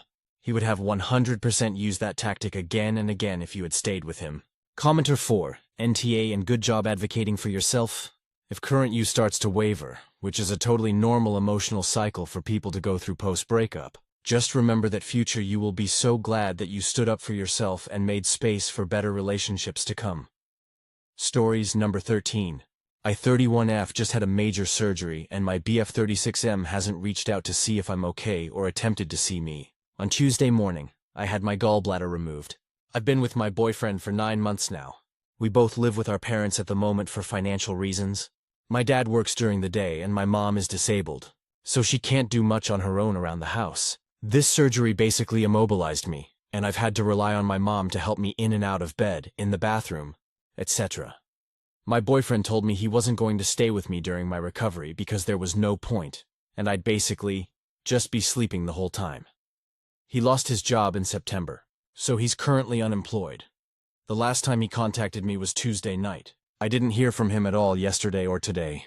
I'm thinking that a conversation needs to be had, because it upsets me a lot that he hasn't asked me how I'm doing, or had any desire to come see me or help out. But I don't know what to say. I feel like I should also mention that around the 5-month mark of our relationship, I told him I loved him, and he told me it was too soon to say that, despite the fact that we had been friends for over a year before we started dating. Like I said, we've been dating for 9 months now, and he still hasn't said I love you. My birthday was last month, and he said happy birthday 2 days before it, and then argued with me when I told him he was early, saying that I told him the wrong day. He also did not get me even a small gift, a card, nothing. There have been other times when I wanted to go somewhere or do something, but he didn't feel like it, so I ended up doing them by myself. Is it time to move on? I don't really feel like he gives that much of a crap about me. Update. Wow, I was not expecting so many responses. Thank you all for your well wishes. I'm having a smooth recovery so far. As for my relationship, he did end up calling me late last night. Said he figured he'd check in. When I asked him why it took so long for him to reach out, he said he didn't want to bother me if I was resting. I know that's just a lame excuse, and I honestly didn't have the energy to argue with him at the time. For now, I'm just going to leave it alone and ignore him until I get some of my strength back. But once I'm feeling better, I'll end things. I do deserve someone who is more attentive and caring. I appreciate all the support and encouragement. I'll come back for another update once I break things off. Comments. Commenter 1, we date to see if we're compatible. You're not getting what you want, which is very little, so you leave. We don't date and then try to change the other person. It doesn't work. Move on. He sounds like a real jerk. Commenter 2, is it time to move on?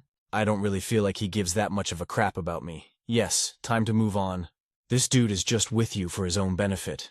He has no interest in putting himself out in any way for you, and will only show up if he gets something out of it. He can't even be bothered to text you while you're in recovery, which is the lowest amount of effort. Commenter 3. The man is 36, lives with his parents. Now he has no job. Doesn't give a rat's ass about your surgery. What I'm trying to figure out is why you're even remotely still interested in this loser. Commenter 4. He said, what's the point? Because he couldn't get anything from you. Mr. No Effort, I had the same surgery as you. My LDRBF hiked round trip 13 miles in the snow to get to a landline to be able to make sure I came out of surgery okay. A few days later, he flew across the country to be with me while I was recovering. We had only met in person one time. My point is, there are people out there that give a shit and will show up for you. Drop this bozo. He doesn't deserve you. Stories number 14. ATA for hijacking a Bible study? I-18F was hanging out with my BF20M at his parents' house. His parents happened to be hosting a Bible study at the same time, which we realized when we went into the kitchen for a snack. His mom seemed excited to see me, calling me over and giving me a piece of paper. She said, OP, it would be fun if you took this quiz. 2. The quiz in question was a series of questions about Christianity, for background. He was raised Southern Baptist, and his family attends one of those megachurches. I was raised Catholic and have attended Catholic school since kindergarten. My BF and I have had many conversations about the teachings we grew up with, what we agree with and what we question. However, as we've been together longer, his parents have hinted they have some reservations. It's gone as far as his mother asking me which church we plan to raise our hypothetical future kids in. When I didn't give a straight answer, she expressed worry that our future kids wouldn't know the Bible if they were raised Catholic. Needless to say, her giving me a Bible quiz wasn't out of character. To his credit, my BF did cut in and say I didn't have to do it. I admit that my pride took over a little and I agreed to take the quiz. Well, I nearly aced it. In fact, the only question I missed was something that is different in Protestant versus Catholic doctrine. I started to explain that, but they cut me off and segued to an explanation of the teaching to the Bible study teens. This is where my BF and his family think I'm the AH. When they were done with their explanation, I pointed out that the question was too vague as there could be multiple possible answers depending on what denomination, religion someone was raised in.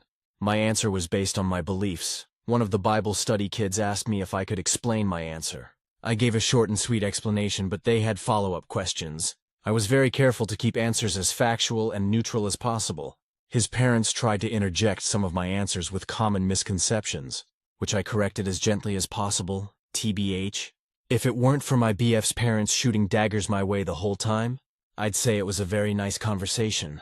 When we returned upstairs, my boyfriend was very quiet and cold toward me. His argument is that I hijacked the class by sticking around to fulfill my need to always be right. He says I insulted the quiz his parents wrote in front of the kids, and then took over the lesson.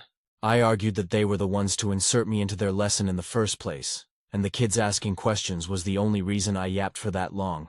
Later that night, he texted me his parents felt I was disrespectful and overstepped. My BF has come around to the fact that his parents kind of dug their own grave on this one, but he still thinks I should apologize.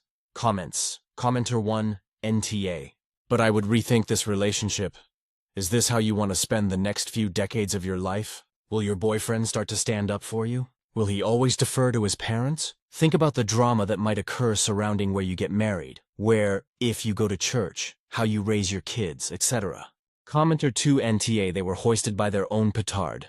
They intended to show you were less than. And when you turned out to be prepared, they changed the argument to a critique on your behavior. Apologizing means nothing to his parents because they will just attempt to use it to assert dominance. He just wants you to do it because it's easier for him. Commenter 3 NTA. But know this could be a huge red flag for the long-term stability of your relationship. I'm a female Protestant pastor who married into a Southern Baptist family. It has been a ride and not for the faint of heart. My ML did a good job covering her theological discontent until we had children. And then it came out she'd harbored feelings for 5 years that I as ruining her son's life. 9 years of marriage and 2 kids later, he's finally getting his own therapy to deal with his religious upbringing. We're now basically no contact with his sister, due to my public theological statements related to the current administration.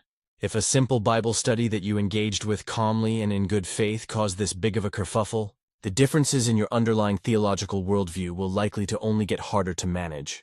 Commenter 4. Not only are you absolutely NTA, but as a philosophy and religious studies major, who happens to be a lapsed Catholic and an atheist well before I got my degree, let me congratulate you on both your knowledge while being ambushed by said quiz, and your cool-headed defense against a probably purposefully vague question. Funny thing. Setting discussions up with a few purposefully vague questions is a cult tactic. It intentionally off-puts people who are otherwise relatively comfortable with their own personal knowledge, and allows the quiz master to interject their own agenda into what would otherwise be a simple knowledge game. You should be proud of how you handled yourself, and, also, you should give some serious consideration as to whether or not you want to continue this particular relationship. BF is obviously on his parents' side, and A-OK with them ambushing you in order to make an hilarious lesson out of you for their Bible study group. And after things didn't go their way, they've got the stones to try and make this about you being disrespectful. Not my place to say, but if you asked me, I'd say dump the whole lot of them like toxic waste and find a family that respects both you and your faith. Reply. Funny thing about all of this is I wouldn't even consider myself as practicing. I just know a lot of shit about theology. Catholicism to me is kinda like that weird great uncle that speaks in riddles, gives you silver dollars on your birthday. The family is constantly gossiping about his antics, but God bless anyone outside the family who tries to make a comment about them. Commenter 4 reply, I'm 50. So we had a lot of tumult in the church by the time I bailed at age 11. I was also born a natural skeptic. I spent a decade plus after my lapse reading every single theological, philosophical, metaphysical book of every persuasion I could lay my hands on, hence the religious studies and philosophy degree. I currently have 9 different versions of the Bible and about 18-20 other holy texts in my library, not including seriously esoteric works. I haven't had religion in over 40 years, but I'm a better religious scholar than most self-proclaimed good Christians. All that aside, trust your gut here. I'm pretty sure you know that you are not in the wrong here. You were set up as a gag for BF's parents' Bible studies group, and ran laps around them. I like your take on your faith. It reminds me a lot of my pop's take, before they finally sorta just gave up again. 80s 90s scandals one over the next. It also reminds me of some culturally Jewish friends not practicing that I have. At the end of the day, good people will do good things for others, because it is the right thing to do. We don't need the fear of damnation or loads of history to tell us that if someone is hungry, or hurt, or in need, that we should try to help. You are absolutely NTA, but keep a weather eye out for those BF fam red flags. Seriously. Loads of hardcore Baptist Southern revivalists are staggeringly bad at anything other than the Old Testament smiting stuff. They tend to actually forget all the Jesus hanging out with the undesirables, lepers, prostitutes, feeding the poor, comforting the wretched, turning the other cheek, but they do love their Leviticus just a few passages. Mind you, stories number 15. My sister accused me of punishing her kids and letting them go hungry because I told her if someone like me can cook for my family, so can she, Aita. My sister grew up in a traditional household, where boys did manual labor, and women did the cooking, cleaning, and taking care of the babies. So I 24M was never taught to cook, clean, or do anything womanly. It meant I never even used a microwave or made my own sandwich before I moved out of my parents' house. It also meant my sister 28F never learned how to do anything other than cook, clean, and raise babies, and she was encouraged to marry young, skip college, and be a trad wife. I used to be punished for trying to enter the kitchen, and my sister would be punished if she did boy stuff with me. My sister followed the path our parents set out for her. I have gone totally no contact with them, and my sister is my only bio-family contact I have. We're not like super close, but I love her, and I always hoped she'd eventually get away from the upbringing we had. For a while now, I have suspected that my sister got at least a part-time job to help provide for her family because she has been busier lately. And that was after months of her talking about the financial struggles her family had. She would never admit to working because that's a man's thing per our upbringing. But I suspected, if I'm right, this has made her more prickly and mean and judgmental. If I'm wrong, then she's just more judgmental and stuff anyway. This has become apparent when we talk. See, I'm married and my wife and I have one child together, but we both work. We take turns cooking, cleaning, and stuff. And I reduced my hours for a while to be home more with our child, when my wife went back to work so that we saved on childcare expenses. My sister can't believe I do this stuff. And more than once when it came to me cooking, she has said she can't believe someone like me is cooking for my family. To her it's like the worst thing she could imagine, because a man cooking is just a big no. Even professional chefs get shit said about them by her, which is what our parents and all their like-minded friends did. A couple of weeks ago, my sister asked me to send over some cooked meals for her family, because she didn't have the time to make anything worthwhile good. I asked her why she'd want me of all people to send her food.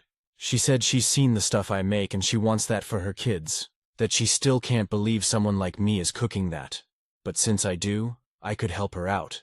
I told her I wasn't sending her the food, and that if someone like me can cook like that, a Sam like her should be totally capable of doing it. Which is when she turned around and accused me of punishing her kids by letting them go hungry because they can't eat like that, because of time constraints. Comments. Commenter 1.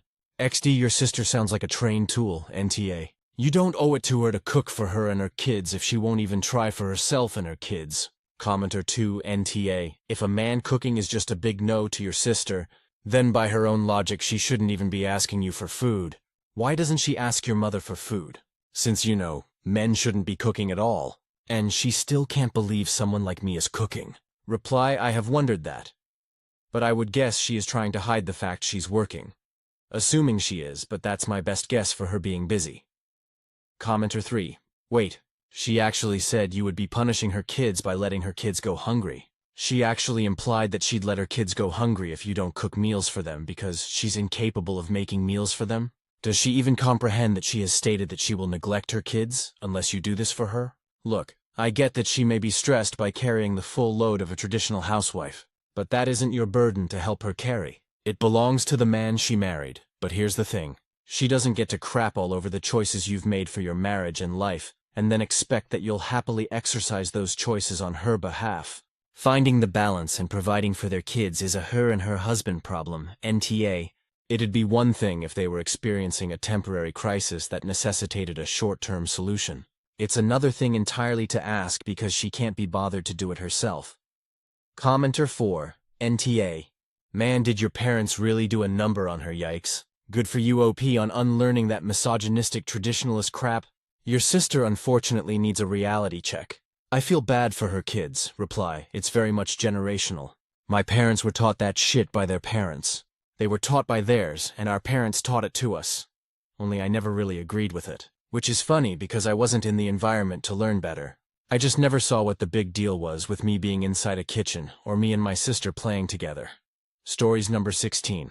My neighbor wouldn't stop running his mouth at me, so I emasculated him in front of his wife and walked away with a new friend to teach a lesson. So I moved to a new subdivision a few months ago, and everyone on my block is kind and friendly for the most part.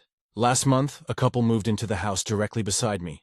I hardly ever see the wife, but the husband I see often in passing when I am mowing, working out in my garage, or doing something around the house. I always make it a point to wave, say hello, or even offer a beer to break the ice with him. But every time he sees me, he seems extremely rude, annoyed, and never replies to me, so I just stopped making an effort to say hi. Well, last week I was working out in my garage, and he finally made it a point to say something. But what he had to say wasn't pleasant. Disclaimer. I am a gay man who happens to wear cute short 3 shorts, and it's comfy to me. This is important to what happens next, so as I'm working out, he approaches my driveway and tells me to cut the music, so I did. He then proceeds to say that he doesn't appreciate me listening to Cardi B and wearing hardly nothing when working out because it is an eyesore to the neighborhood. I quickly told him to take that energy somewhere else and see himself off my property. About an hour after, when I was finishing my workout, his wife was just pulling up to the house from work. I took that opportunity to quickly call her over and introduce myself. We were vibing, laughing, and she was just a breath of fresh air. Suddenly her husband walks out and asks why she is over at my place talking to me. What he doesn't know is that I told her everything her husband just said, and when he stepped out, she let him have it. The wife told him to apologize, which he did, and she even made the comment, "He is just making fun of your shorts because he knows damn well he couldn't fill them out like you do." And I swear you could see the life drain from his face. In summary, a toxic man got a taste of what he deserved today, and instead of being civil, now he has to deal with his hung gay neighbor being around his wife more often now that we are officially friends. Sucks to suck. Don't be an asshole to people. Comments. Commenter 1. The husband clearly wasn't around in the 80s. Remember 80s men's shorts? Oh, the eyefuls of man parts you'd get back then. Commenter 2. Damn. As soon as I read, because he knows damn well he couldn't fill them out like you do, I knew that the poor bastard of a husband was cooked. If this story is real, that is Commenter 3. Maybe it's just me. But did it cross your mind that this dude is an extremely closeted gay man who gets angry at someone for being what he never could? Commenter 4. Is anyone else so incredibly tired of every story that has a real good amount of upvotes getting you excited to read, only to scroll the comments first and find out it's yet another fucking AI post? Because I am. I am so tired. Let me have my stories. I don't even care if it's creative writing. At least that means a person wrote it. Stories number 17. I 27F want to propose to my boyfriend 27M of 4 years. But before that happens, I want to give him a gift. I come from a fairly well-off family. Started out with my great-grandparents on my father's side, and the wealth has only exponentially grown since then. I won't deny that it has allowed me to enjoy life way more than the average person. But it has also given me its fair share of issues when it comes to forming relationships, romantic or otherwise, with people outside my family's usual social circles. Sadly, a lot of people changed how they behaved around me when they found out about my finances. I've had friendships explode in drama when I wouldn't pay for lunches that I was invited to by someone else. I've had partners in the past pretty much become financial leeches, who expected me to lavish them with gifts and/or money all the time. It's gotten really, really ugly at times, and if it weren't for the support of a few friends who remained steadfast throughout the years, I would have become a hermit. I know someone here is going to ask, why not date in your own social circles? And here's the answer. I've tried and I've come across so many self-centered, egotistical sociopathic people. It's completely turned me off from ever trying to date within the so-called upper class. They, not all, of course, managed to be worse than the people who wanted to just get a free ride through life with my family's money. And that's saying something, isn't it? So when it comes to starting a romantic relationship, you can understand that I have some reasons to be wary about when I reveal how much money I have. Can't be too soon, but it can't be too late either. One time, I told a long-since an ex-boyfriend 9 months into the relationship. He grew resentful of me that I kept it hidden from him. I wasn't still that wary of people abusing my trust and affections. So I did a stupid thing and started to throw money at the problems that started popping up in our relationship. Didn't work, naturally, and the whole thing ended in tears on my part.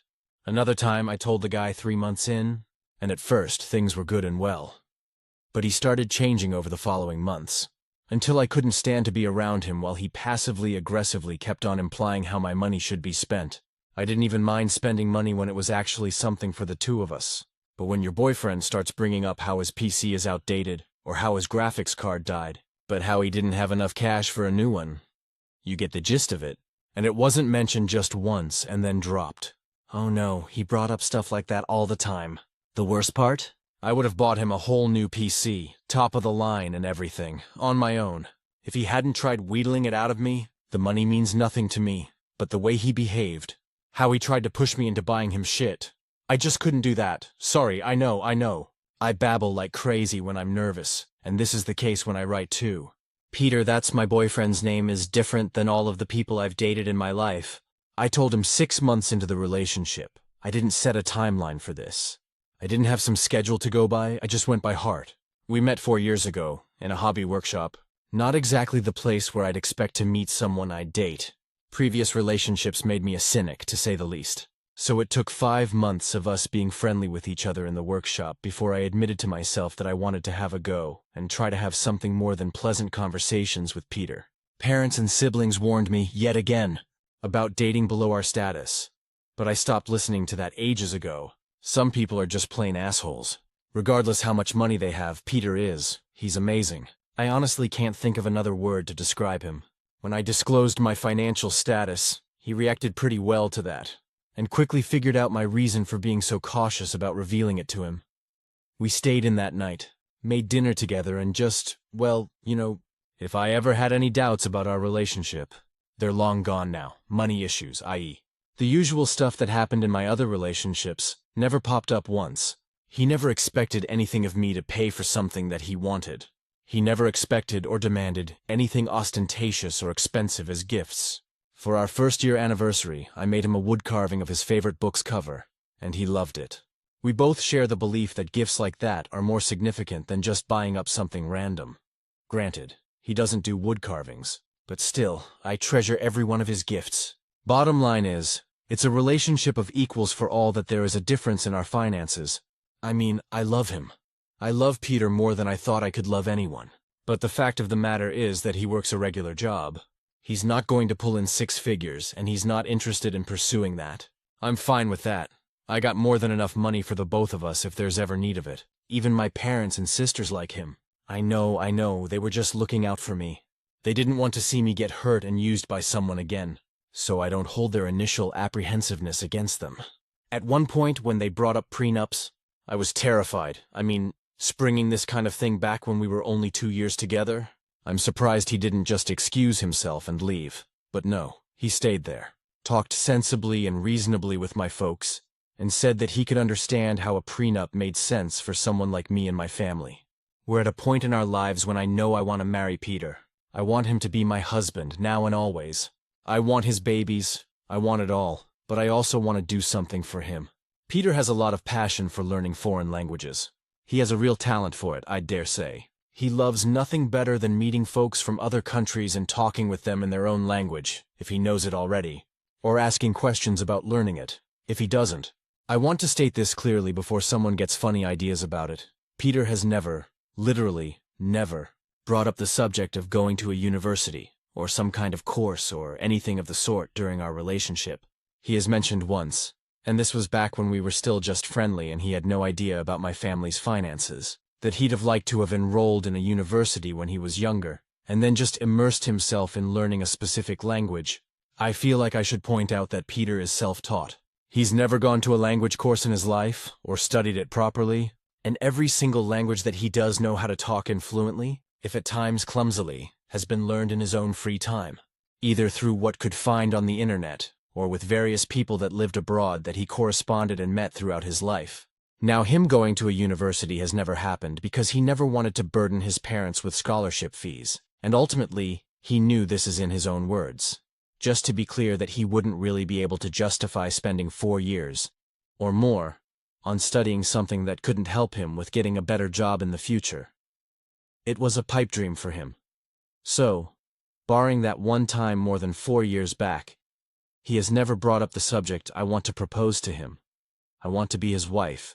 I want Peter as my husband. I want to have the world know that he's mine and I'm his forever. But before doing that, I want to give him the chance to do something he wanted to when he was younger. I want to give him a choice. Even if he ends up saying no to it, I just want to make him happy. Is any of this making sense? Am I just too full of myself? Am I overreaching? I know that postponing the wedding for 4 years seems a lot. I know. I know that studying is no easy thing. No matter how much talent Peter has, studying is hard work and can be stressful, not to mention taxing on relationships. With all this, I'm still willing to give him the chance to do something he wanted to do all those years back. Am I insane for considering this? I'm here to ask you, anonymous strangers on the internet, because you don't know me, because you have no reason to pull punches and tell me the truth. Because I want the truth. I want to hear more opinions on this before I fully embark on this. I'm not saying you're going to sway me one way or another, but I guess I just need to hear more voices on this that aren't my friends or family. Also, a question for the guys who see this thread. What do you think about a girl proposing to her boyfriend? If there are any among you with such an experience, please share, TLDR.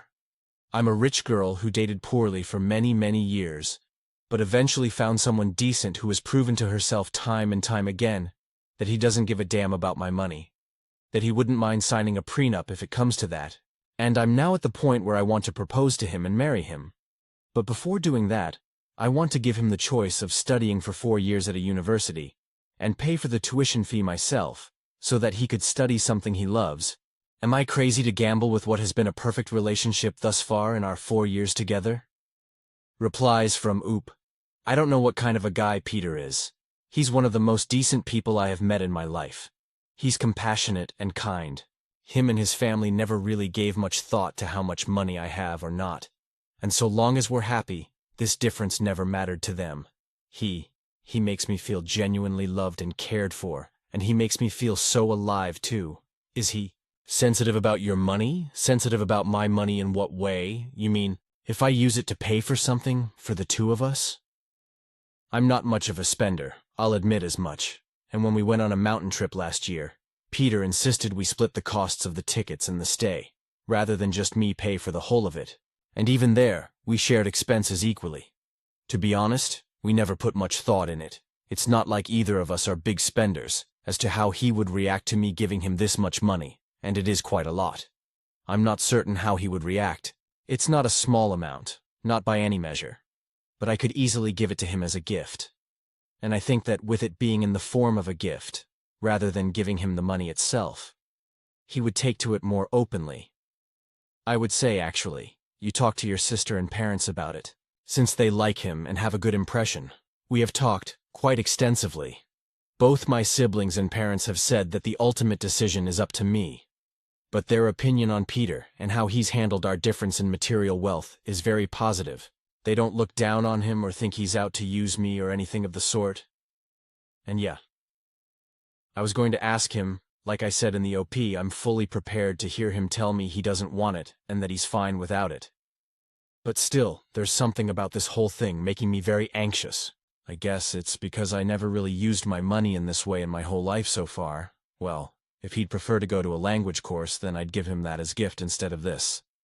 But yeah, I fully plan on us having a talk about this, and not me just springing it on him as if it's something he has to decide on right that instant. I want him to sleep on it, so to speak, and just tell me if he wants it or not. I can bring up the language courses if he feels uncomfortable with this.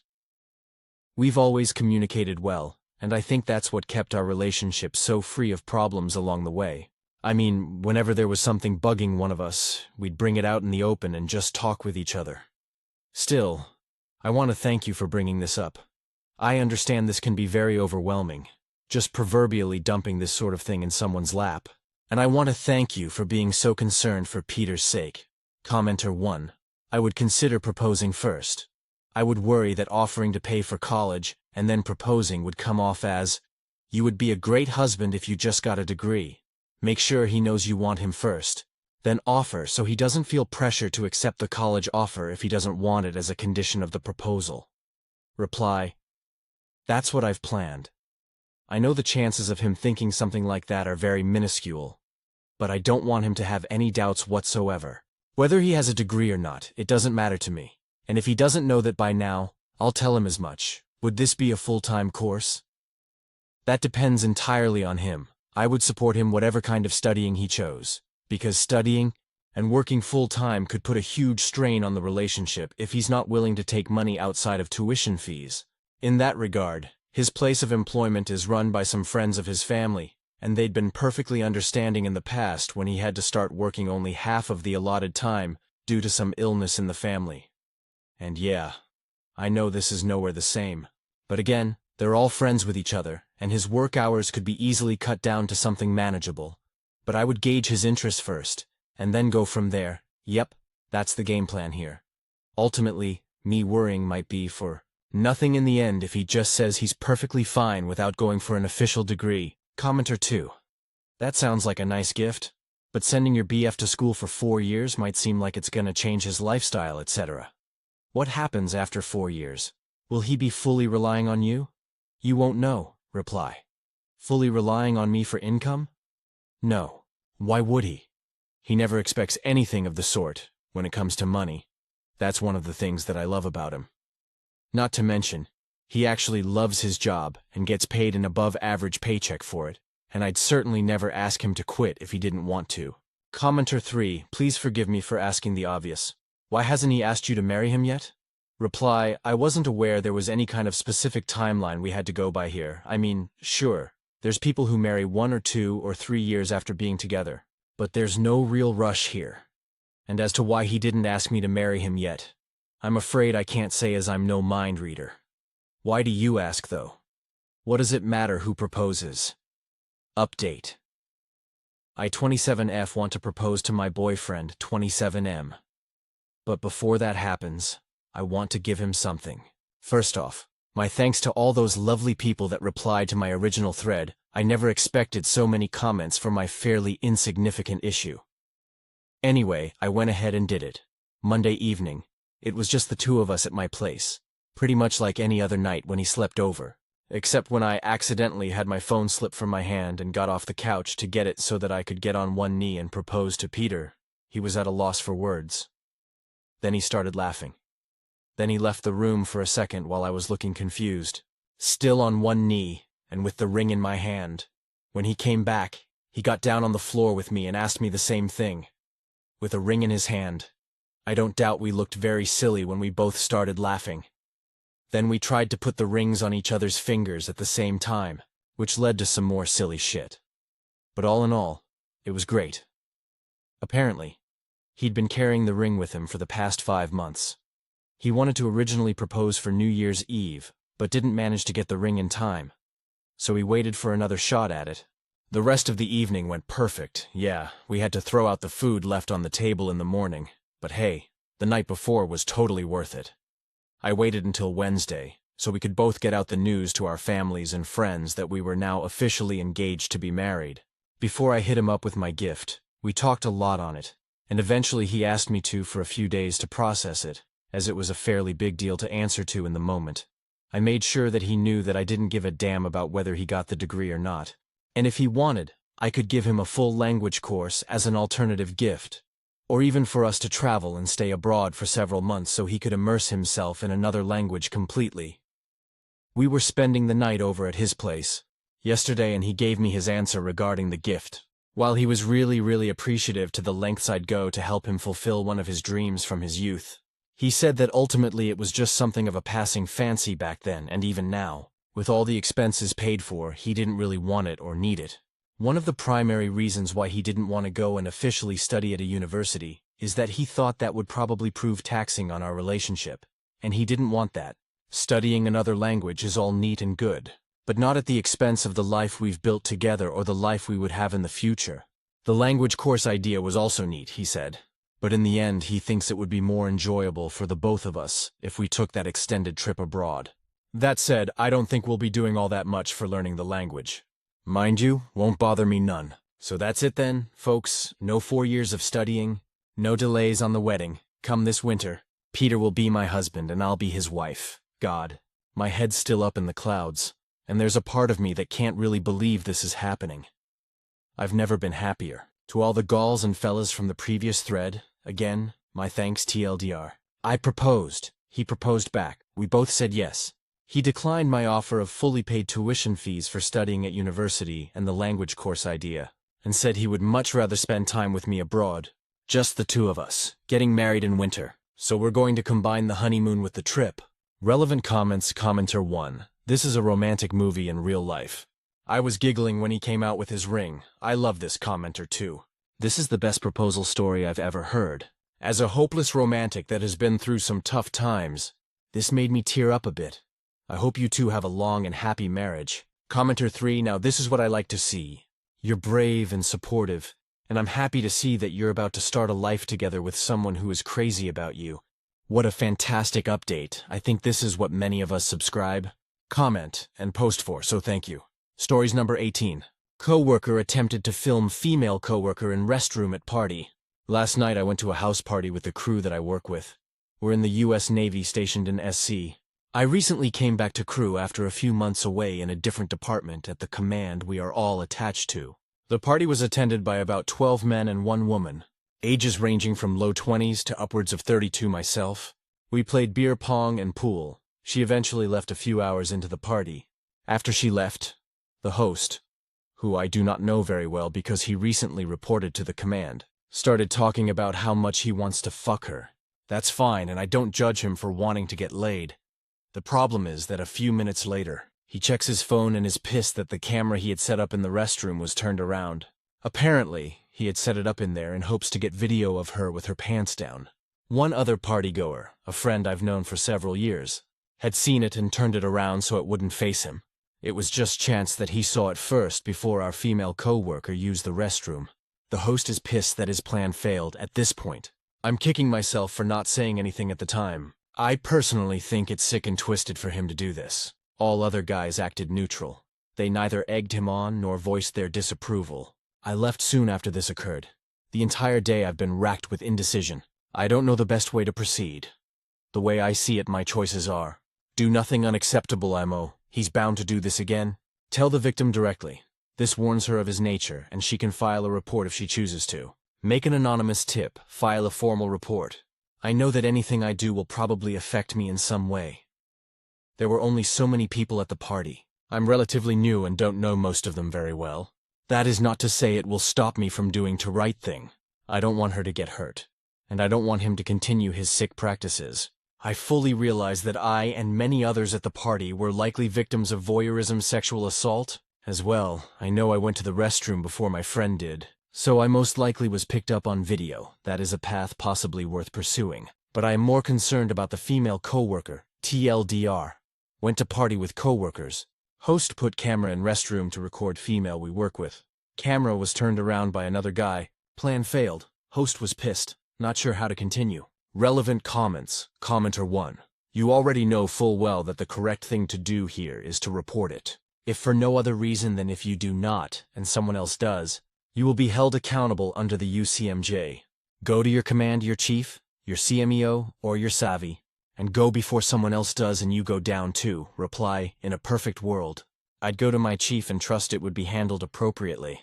But unfortunately, I don't trust my COC. The SARC directed me to contact NCIS directly in the morning, which is what I'm going to do. Commenter 2, me and my wife have been dealing with NCIS for the past few months due to an incident related to your post. And I can say that they are damn good at what they do, and they will take this seriously. Please contact them as soon as possible. Commenter 3, I second with knowing full well what the right thing to do is now. And I encourage you to stand up for her. And other women, he will do this to people, don't just spontaneously do this. I'd recommend going through your CMEO or just someone in your chain you trust. Small note with Sapper is you might not have the same sort of confidentiality that a victim would with restricted reporting. I've been a VA for several years, and I've not encountered a situation like this. Reply, I was a SAPR VA at my last command. The SARC said it does not fall under her area since no sexual assault occurred, but it definitely is criminal. I'm going to contact NCIS in the morning. Per her suggestion, update. I called the SARC Sexual Assault Response Coordinator for the base. She said the best avenue would be to contact the command, who would then contact NCIS, or to contact NCIS directly. She said to do either in the morning. I'm going to contact NCIS directly and go from there. Thanks for the responses. Relevant comments. Commenter 1. Thank you for standing up and doing the right thing. I'm sure it wasn't easy to call SARC, nor will it be easy to talk to NCIS or command about this. But you're doing the best thing. The rates of sexual assault for women serving in the military is devastatingly high working at the VA. All of my female veterans had histories of sexual assault while serving and were attacked by other service members or higher-ups. This post gives me a lot of hope that things are changing, and I hope more service members are like you. Thank you for serving and thank you for doing this. It really does mean a lot. Reply, I posted a reply. If you care to look, thank you for your comment. It means a lot. I was really conflicted with how to report this. There wasn't really a question about whether I should or not, just how. In the end, NCIS and the chain of command was informed and the suspect is no longer working with us. He most likely has had his security clearance temporarily revoked while under investigation. Hopefully he'll never be able to do this type of thing again. It saddens me that every other guy at the party was going to let this go. I just couldn't do that. She has resources to help deal with this, and thankfully it seems he didn't get what he wanted. Update. So it's been a few days and a lot has happened. As I said in the previous post, I called the SARC, and she directed me to get in touch with NCIS, for whatever reason. They never answered their damn on-call duty agent phone that day. I had to go into work, and it was really fucking difficult working next to the guy that night. I ran through a dozen different ways to tell the right people in my head, but circumstances made me wait. About halfway through our shift, I was able to tell the victim in a private setting. She was obviously very upset. Then I immediately went and told our superior officer of our crew. He agreed to take care of it. I finished the shift without seeing the victim, my female coworker, again. I left work and immediately drove to the NCIS office on base. The agent there was awesome. We went through all of the details, and I started writing out my statement. While doing so, my officer in charge called me to get details so he could pass it up the chain. I told him that I was already at NCIS and he was pleased. He thanked me for coming forward and ensuring our coworker would be protected. By the time I finished writing my statement, the whole command was aware of the situation. I was pleased. I already knew that the victim was going to get a night off. What I didn't know is that the suspect host of the party would no longer be with us anymore as well. The official explanation was trouble with his security clearance. This is speculation, but I think while investigating the camera aspect of this, they found evidence of him using illegal betting services. The government doesn't take that shit lightly, especially if you have a security clearance. I think this because the same day he wasn't at work, they warned the staff that if you use illegal betting services, a bookie, to stop. That's it. He's under investigation, and I remained anonymous. My officer knows, but I trust him. I was on the same ship with him for years. He's a great guy. Now hopefully he will never be able to hurt someone like this again. Thanks for the great advice. Even though I knew generally what to do in the first place, sometimes it's just good to get some validation on my thought process. TLDR, host of party removed from staff duties, is under investigation. Possibly caught using a bookie and will lose security clearance. Final update. It's been quite a while, but we all love updates, so I figured I'd close this saga up where we last left off. I had informed my female coworker and an officer I trusted. Then NCIS. The host of the party was absent from work the next day, and I have not seen him since. About 4 months ago, I was contacted by a legal representative working on the case. United States versus defendant's name, which finally confirmed to me that it was going to court-martial. He had to ask me questions to see if I was a reliable character witness, questioning if I had ever been arrested, been in legal trouble in the past, etc. He told me that if I didn't hear from him in about a month, it means the defendant took a plea deal. Otherwise, I would eventually testify against him in a court-martial. It's obviously been longer than that, and I haven't heard back from him. He told me I wouldn't be privy to actual details of his punishment. So I don't know if he is actually going to spend time in the brig. I imagine he wouldn't be able to avoid it, but it all depends on his plea deal. The victim eventually finished her time at this command and transferred to a ship. She's married now, a few weeks after the incident. I asked if she wanted to grab a cup of coffee outside of work to discuss what happened, and she agreed. Then it fell through. I just wanted to explain to her the difficult time I had. Not in deciding whether or not to report, but how. I just had a conversation with a group of people at work earlier today, and the defendant came up in conversation. It seems many people at work knew about it because of my original posting, but nobody suspects me. At this point, it wouldn't matter if they found out it was me. I have a clear conscience, and I know I did the right thing. My only hesitation at the time was due to lack of trust in my chain of command. Thanks for all of the good advice and encouragement. Stories number 19. Wibta, if I have fake name for my unborn daughter with my sister? My sister and I are fraternal twins, and we're both 28. We ended up pregnant at the same time, her a little before me, and my sister has run with this idea that we need to name our babies matching or similar names, and that we should share our pregnancies with each other and not with my husband, her boyfriend. For 6 or 7 weeks, she was pushing for me to use the names Edmund or Ethel for a boy or a girl, because she was planning to use Edward or Mabel. She thought Edmund and Edward sounded handsome together, and Ethel and Mabel sounded so cute and granny chic. Ethel and Edmund would never be contenders for our baby name, regardless of if I wanted my sister and I to choose similar names for our kids. And before someone asks, she was of the belief that our babies would be the same sex at that point. Eventually, she did say we should do Rosemary and Frederick, if we had one of each. But again, neither name was mine and my husband's taste. I told my sister I wasn't going to match up my baby's name to hers, and I was going to choose a name with my husband, aka the father of my child. She wasn't happy about it. So then she started asking what names we were considering, choosing. She has made it her mission to find out and asks at least once a day, even when I don't see her. The text always comes around the same time, and any additional texts asking will be scattered throughout the day. Or she'll call or DM me somewhere asking. But we don't want her to find out right now. Ideally, she'll have her baby, name them. Ours will be born, and we'll wait a bit to announce, and then go public with the name. I ignore when she asks me now, and I had told her to stop several times before that. She's not giving up. The constant asking has driven me crazy. So we thought about giving her a fake name and pretend we're using that until we're ready to say the real name. This way she can't tailor her baby's name to ours, and I feel this is what she will do if she knows our actual chose name. I'll tell her something very out there, because it would to her be realistic, since, to her, the name Meadow, a name I mentioned I liked 2 or 3 years ago, is the same as the name Tinkerbell in terms of out there weirdness.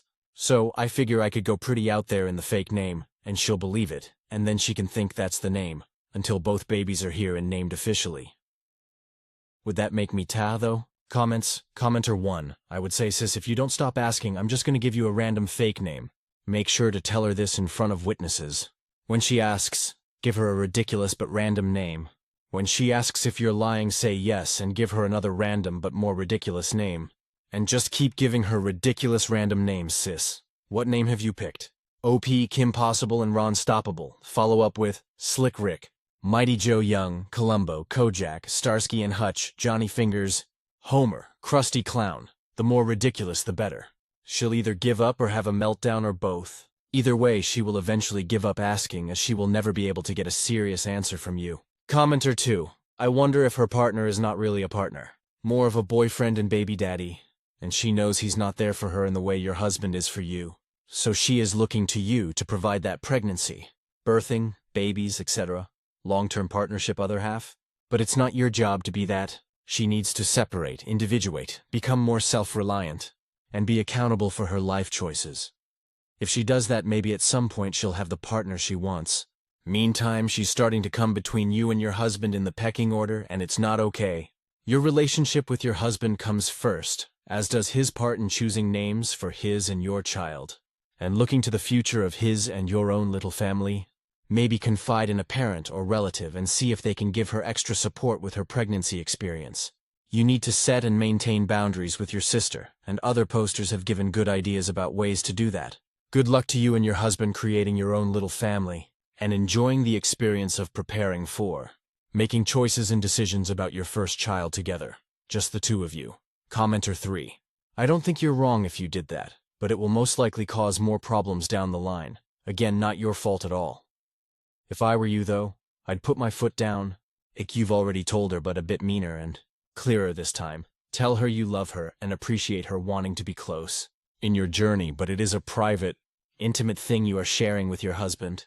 And if she can't respect that, she will not have any access to any baby updates, conversations, etc. She should not make a choice like that based off you, and likewise should not expect you to do the same. It is your life and child regardless of the sister relation. What does her husband say about all this? Reply, I was very clear several times, and the last time I did let out my frustration at her pushing, and she continued to push anyway. I'm at the point of either lying or muting her until after the babies are here. Her boyfriend isn't someone I'm close to or really speak to outside my sister, so IDK where he stands exactly. But I don't know that he'll care much how she names the baby. To me, he seems like someone who would be pretty hands-off. Commenter 3. Reply, you are definitely then for whatever you decide. Some PPL have to learn the hard way. Congrats on your pregnancy and hope everything goes well. Reply, I think maybe muting her then is the way forward for now, because everyone thinks lying would be worse. And I can see everyone's point about that. Commenter 4. I get why you would want to, but I would caution against it. She will explode at the big reveal, and you will just look like a monumental AH. You and your sister are clearly not British, though. Rose and Fred are British husband and wife serial killers. Not sure that's the vibe she's looking for somehow. Best plan is to refuse to engage and change the subject whenever she brings it up, or leave her on Reddit by text, etc. Reply, we're not, but I have heard those names before in that context. I didn't tell my sister about them, but when she told me those should be our boy-girl names, I did think of the Wests. Stories number 20. Would I be the asshole if I told my sister my 16-yo nephew is no longer welcome in my home? My F28 sister 32 is a single mom to 2 kids, 15M and 13F, recently. She moved into the apartment directly below the apartment she was living in, and I was helping her with the move. Her 15-year-old son had barely helped and was told the night before he would be helping take the last of the stuff down in the morning. Around 8 a.m., my sister woke him up and asked him to move the rest of his stuff downstairs. He stayed in bed on his phone for about half an hour, ignoring her completely. Eventually, I walked by and told him firmly that his mom had asked him multiple times, and that it was time to get up and help. He still sat there, staring at his phone. After a few more minutes, my sister raised her voice, reminding him that she had told him not to stay up all night because they were moving early, and she needed his help. Instead of listening, he got up and tried to leave the apartment. My sister stood by the front door to stop him. He has a tendency to run away when upset, and he started yelling and screaming that everyone needed to leave him alone. And when my sister didn't move, he actually tried to jump off the balcony. We were on the 2nd floor. My sister got him back inside and told him to stop overreacting, and he completely lost it and got in her face. I stepped in between them and he got right in my face, yelling for me to get the fucking out of my way, or he would hurt me. Things escalated quickly. There was a lot of him calling us out of our names, me pushing him away from my sister because he was basically touching her face with his at certain points, yelling at her. Me reminding him with the same energy that he was a little boy, and if he was going to hurt someone, it wasn't going to be his mother, and if he touched any of us, the cops would be called. Eventually, he stormed off, and as he was walking down the stairs, I told him he needed to help his mom instead of running away. He shouted, "Shut up, dumbass," back at me. When I started to respond, my sister told me to just leave him alone. Someone called the cops, and when the cops brought him home, everyone, my sister, my mom, my sister-daughter downplayed the situation. So I just stayed quiet. Not my kid, I kept telling myself. The only consequence he got from my sister was having his PlayStation and computer taken away. He still has his phone, and as far as I can tell, that was it. It has been almost a week and everyone is acting like everything is normal. She calls me to talk, I answer because I'm not necessarily upset with her, but not once have I been offered an apology from him. He also has my number now. Here's my issue. I don't feel safe having him around my kids. He's verbally aggressive, physically unpredictable, and clearly feels no remorse for what happened. I also don't like the idea of someone being in my home who can act like that toward adults and face almost no real consequences. I love my sister, and I know she's struggling as a single mom, but I can't just ignore how uncomfortable I feel. We were discussing Thanksgiving later that night and having it at my house. Because she lives in an apartment, I agreed, but later as I thought about it, that means allowing someone who treated me that way into my peace. I feel wrong for feeling this way about a child, but I don't want him in my life anymore. She isn't doing anything to make him see that in 2 years when he's an adult he can't act this way, and so it feels pointless when he won't listen to anyone else either, so this is who is going to be. So, would I be the asshole, as I told my sister he is no longer welcome in my home, including holidays? Comments. Commenter 1. If I was his parent, I wouldn't have argued with him. I would have told him fine if he doesn't move his belongings to the new place, then they would just stay behind, and the next tenants can enjoy them. I'm sure they'd love a free PlayStation. Seems like losing all his stuff, including the PlayStation, would have been good consequences. This is what happens when children aren't disciplined when they're young, telling the truth to the cops also would have been better because he needs a wake-up call about this behavior, and eventually he is going to get himself in trouble.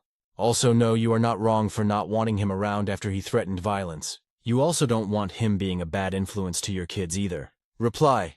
I told her something similar, but all his stuff was moved down regardless. When he came back with the cops, he moved 2 pillows and something else and sat on his phone the rest of the day. My 6-year-old daughter moved more than him. Commenter 2. This is so amazing to me. If I talked to my mom that way as a teenager, she would have knocked my teeth in and called the cops herself.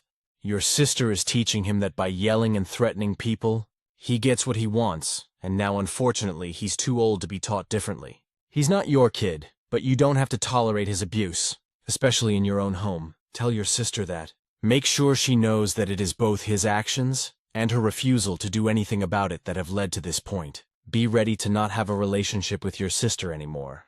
Though, because abused women usually choose their abusers. Even if the abuser is their child, reply, exactly. I would have never talked to my parents, and especially not another adult this way. I was and still am at a loss for words, and I also feel like it's too late to teach him to act any differently. I say this to my husband all the time. I feel bad for my sister, but she's not given him consequences for a lot of things for a very long time, and I think it is time I set that boundary. Commenter 3. I'd say all the adults are downplaying his behavior, because they don't know what to do. That boy needs therapy. He's not just aggressive towards others, but a danger to himself. A straight talk to someone in charge for the young man is way overdue for so many reasons. So YWMBTA, on the contrary, consequences for his actions are necessary. And I mean help therapy as much as clear boundaries. Commenter 4, damn, that's a tough one, mate, but honestly, NTA, your house, your rules, and if the kid can't be civil, then he loses the privilege to be in it. Family or not. And yeah, he's only 16 and shit. But this seems like a more serious thing than just teen angst. Dude has legit issues that need sorting out, but that's on his mom. Not you. Stay safe and protect your peace. Fam. Stories number 21. Found out my mechanic was lying to me and deteriorating my car for cash by learning to work on it myself. My dad gave me his car for daily after I totaled my old daily in a mistake in 2023. I don't even want to talk about the details of that story, and told me only to take it to the family mechanic. Dude's been working on all of our cars for years. So close he comes to Thanksgiving with his wife and daughter, who's best friends with my youngest cousin. Over the last 2 years, every time I've taken it in for a part fix, he'd come back telling me about something else that was needing fixing. Dude knows I'm a broke mid-20s woman, but somehow, something that didn't seem an issue before suddenly is a noticeable issue after visiting. Got to the point my car has drastically deteriorated to being almost unsafe to drive. My friends get in and get scared of the noises and how my steering wheel shakes. So for the actual start of the events, my headlight goes out earlier this spring. I take it in, I leave the car with him. I tell him take care of any other issues you can in the day if possible. He says gotcha, 8 hours, full day leave. I come back 1 HR before close for my car as agreed. He tells me he fixed my steering rod and replaced calipers. I say great, thanks, how's headlight? He goes awkward and quiet, says, We couldn't do it. Something wrong with the headlight bay. I say, dim? He says, it's complicated. It'll take a bit longer to fix that. I say, well, I don't got time for that. Let's organize another day, then how much time you need. Could take a few days? For a headlight bay? I pay him for the calipers and steering rod and leave. Suddenly my car is insanely loud, roaring and rumbling. My steering wheel shakes every time I brake from speeds over 60 km/h. My brakes feel more worn. This is gonna be expensive. I take the car back a week later. Oh yeah, I took the muffler cap off because it was worn but didn't have a replacement. Huh, is that safe? It's mostly aesthetic sound control. You'll be good. Won't be a problem. Can you order a new one? I looked in our shipper system and can't find the model. Can you tell me the model? Maybe I can find it and just bring it in. It's discontinued, that's the problem. So, a part for a vital component on a 15-year-old car is discontinued. Happens. We think the other stuff is cause of a wiring issue. Car's old. It's a Kia. They're shit cars. I nod suspiciously and leave. Jolting and steering wheel continues. Loud engine noise continues. My car starts drifting to the right. My headlight is still MIA. And I've spent thousands for nothing to change but get worse. I get suspicious, taking it back in for a check one final time. One of his boys, a younger guy my age range, says to him after test driving, "It's definitely still loud, and I see what she means about the drift." He cuts him off. "It's not drifting. I took it for a test drive after she dropped it off this morning and it was fine." The guy falls awkwardly silent and walks away. The wife comes out and gives me my keys. She says mechanics have it hard, you know. We spend all day working on their cars and get accused of being sketchy and just in it to steal people's money. We're just like any other business, we can't work miracles. I nod. Right, yeah, for I get it. But I'm sus. Months go by. I won't go back. I don't know any other mechanics to go to. I got trust issues now. My car continues to deteriorate. My back right taillight burns out last week. Some guy lets me know at a stop sign he just watched it burn out. Oh shit, thanks for telling me. I get frustrated and stressed. It's November. I live in Canada. Half the day is darkness. I decide, fuck it, I'll figure out for myself. Call my ex over, who knows less about cars than I do. But figure it helps to have a dude around cause my girlfriends are virtually useless when it comes to cars. Love him dearly, but they couldn't tell a Civic from a Corolla with a gun to their head. We buy new bulbs, take the bays out, bing bam. Nothing was wrong. Headlight bulb is just dead. My mechanic had me convinced it was a wiring issue, which is expensive and time-consuming and takes real expertise. So, all this long-ass story to say of the entire year of suffering and watching my car deteriorate and losing years off its life. I am now gonna just become a mechanic myself. Going to apply for trade school, teach myself diagnostics, fix the issues and maybe trade in for a new daily, get a fixer next spring for practice, teach myself what I need. I'd rather know what's wrong with my car firsthand and fix it myself than trust another dude to treat me like some dumb girl. And he was kinda right. Maybe I am some dumb girl. But I'm waking up and locking in. This is what women mean when they say sexism in the car community is a disease. You can't even just be a regular girl and it not essentially nearly ruin your life. Comments. Commenter 1. That guy is definitely pulling some shit. No mechanic I have ever gone to has started doing work before I approve the cost. And they absolutely don't remove worn parts without being able to get a replacement. The wife was telling on him by trying to run cover for him. It's awesome that you are going all in on this. Never let them get away with bullshit like, it's complicated again. Reply, no yeah FR, I was sussed as hell when we had that convo. Talking to his wife basically confirmed my suspicions for me. I gave him one final chance for diagnostics, and came up with thousands more in repairs recommended. He listed off 7 issues. That was when I said not today. Not ever. Commenter 1 reply, I definitely think just for safety's sake you should try to trade this car for another because who knows what all he messed with. It would be fun to see his reaction the next time he comes over for Thanksgiving that his time bomb is gone. My guess is he would offer to do a free diagnostic on your new car just to make sure everything looks good. Reply, I want to so bad. My dad gets mad every time I mention it and fights tooth and nail for me not to, saying I'm just giving up and it's symbolistic of my character. I'm gonna get it fixed as best I can with my own work and a new shop with good references, then trade it off. I don't feel safe with it, and the winter is looking brutal already before snow has fallen. Commenter 2. Do you still live at home? Kinda sounds like your dad has some sort of issue admitting he's wrong. Most dads would be outraged at the dude clearly scamming you. Instead, Yours is insisting that you are the problem and degrading you and your character for questioning it. That's sad. Reply, I live with my grandparents. My dad and I never had the greatest relationship till we kinda brokered a sense of peace in recent years. I was a brat and a bitch growing up for reasons I don't want to disclaim here. And he was a hard head who could never truly get past his regrets of my mom or figure me out. We've both calmed down in recent years. Most people would say me more so due to a lot of therapy work. But he's made his own changes on his own and I still have love and respect for him for that. Old habits die hard. As I get older, I realize more and more that my family on both sides breeds bad ones. Hella genetic neurodivergence over here. It fuels me to want to overcome it earlier than most of us do, though. Commenter 3. Women being mechanically inclined is always a positive. I got into cars myself over sketch and sus people. One day, I picked up a wrench, watched a YouTube video, and did it myself. I was 19 with no tools or experience, so I went to Harbor Freight and grabbed a master tool set for $200 at the time. Same set goes for $100 today. I've since gotten 5.8 automotive certifications and a few in diesel heavy truck and gave my old Harbor Freight set to my little brother, who now works on his own cars too, M32. This stuff takes time. But time is all you got. Reply, I wish I woke up sooner. I used to date a car guy who took care of my car concerns, and didn't get my first car till 21 actually. 24 now and tired. Props to you at 19. Commenter 4. One time, my mom got her car checked out right before our monthly 8-hour trip to visit my dad. In the middle of nowhere, driving on the side of a canyon, my mom heard a sound she compared to getting a flat tire, and the engine gave out. She had just enough oomph to pull to the shoulder. And since this was before cell phones, we spent hours waiting for someone to pull over so we could ask them to call us a tow when they got to the next town. Mom's first stop when we got back home was the shop to demand an explanation. Turned out one of the employees was opening a new shop and was trying to drive business away from his old boss by sabotaging his work. She got a lot of free maintenance for that. Reply, that's awful. What's crazy to me is my mechanic is the owner of his shop. How could you do this stuff in your own business name and to a long-time family that you have sat down at their tables for years with?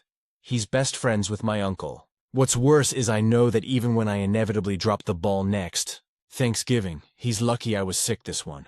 And my brother has very young children, so I stayed home for health concerns and didn't figure this out until now. My family is going to make me the problem. They always do. Outsider and public image loyalty over family. But we all must still attend gatherings because we truly deeply care for one another. Stories. Number 22. Previous owners are trespassing and refusing to leave the house they sold to us. This is a situation currently ongoing in WY. We closed on Oct 17th. Previous owners had asked for, and we granted a 1-week period for them to move as they seemed to be in financial straits. This is why you don't do nice things for people. Each week after he's been telling his RE agent that he only needs another few days. Excuse this, excuse that. Finally on 11/4 we hear from the RE agent that he is out. My wife shows up and not a single item of his mountains of boxes have been moved. Not his RV, not his motorcycles, etc. Nothing. When he realizes my wife is there, he starts verbally cussing her out. Here's the best part. Sheriffs won't do anything to this guy who then starts stealing anything not locked down because it's a civil issue. So yeah, there are no repercussions immediately if you sell your house. Pocket the money, but don't vacate the premises. We now have to go through the legal process so the court recognizes he is trespassing and damaging our property. But for the week or 3 it's gonna take that to play out. We have no recourse but just to sit back and watch this compulsive liar and thief destroy our property and continue to live there with the heat. Blasting can't leave the utilities. Off as the pipes will free and who knows where. He'll go to the bathroom, rant over edit 1. I can't respond to all comments now. Have to drive and serve them with a notice to quit in order to start the process for forcible entry and detainer, which allows the sheriff to remove anyone trespassing. So we'll be AFK for the next few hours. This is not a fake story. I am not AI. I'm too naive to be AI. Note. This was a pre-foreclosure, and we thought we were doing the previous owners a favor by doing a short close on this before it foreclosed. And they asked for an extra 2 weeks to leave since it was indeed a tight timeline.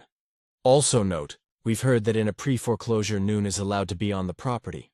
But we didn't know this until today. We did $5,000 of sale proceeds in escrow and gave them 1 week post close to move out. We should never have agreed to this, or made it the entire contents of the sale proceeds. We did not a pre-close walkthrough. The seller's agent is an old-timer never available and blamed the sellers for never returning her calls.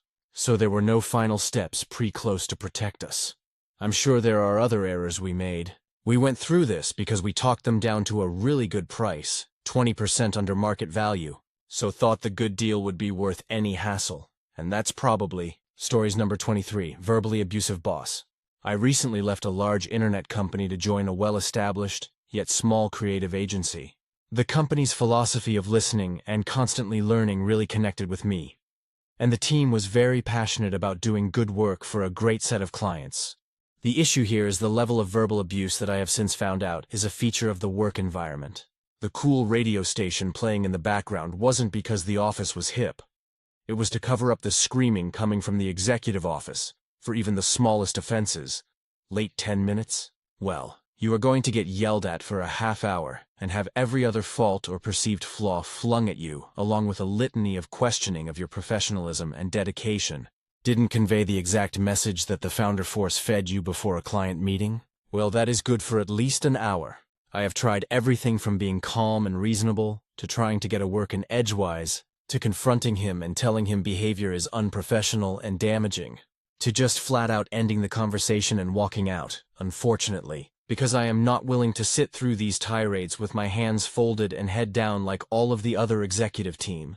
I am being froze out of key meetings and now enduring work, which is totally not in my job description, suddenly becoming my responsibility, i.e.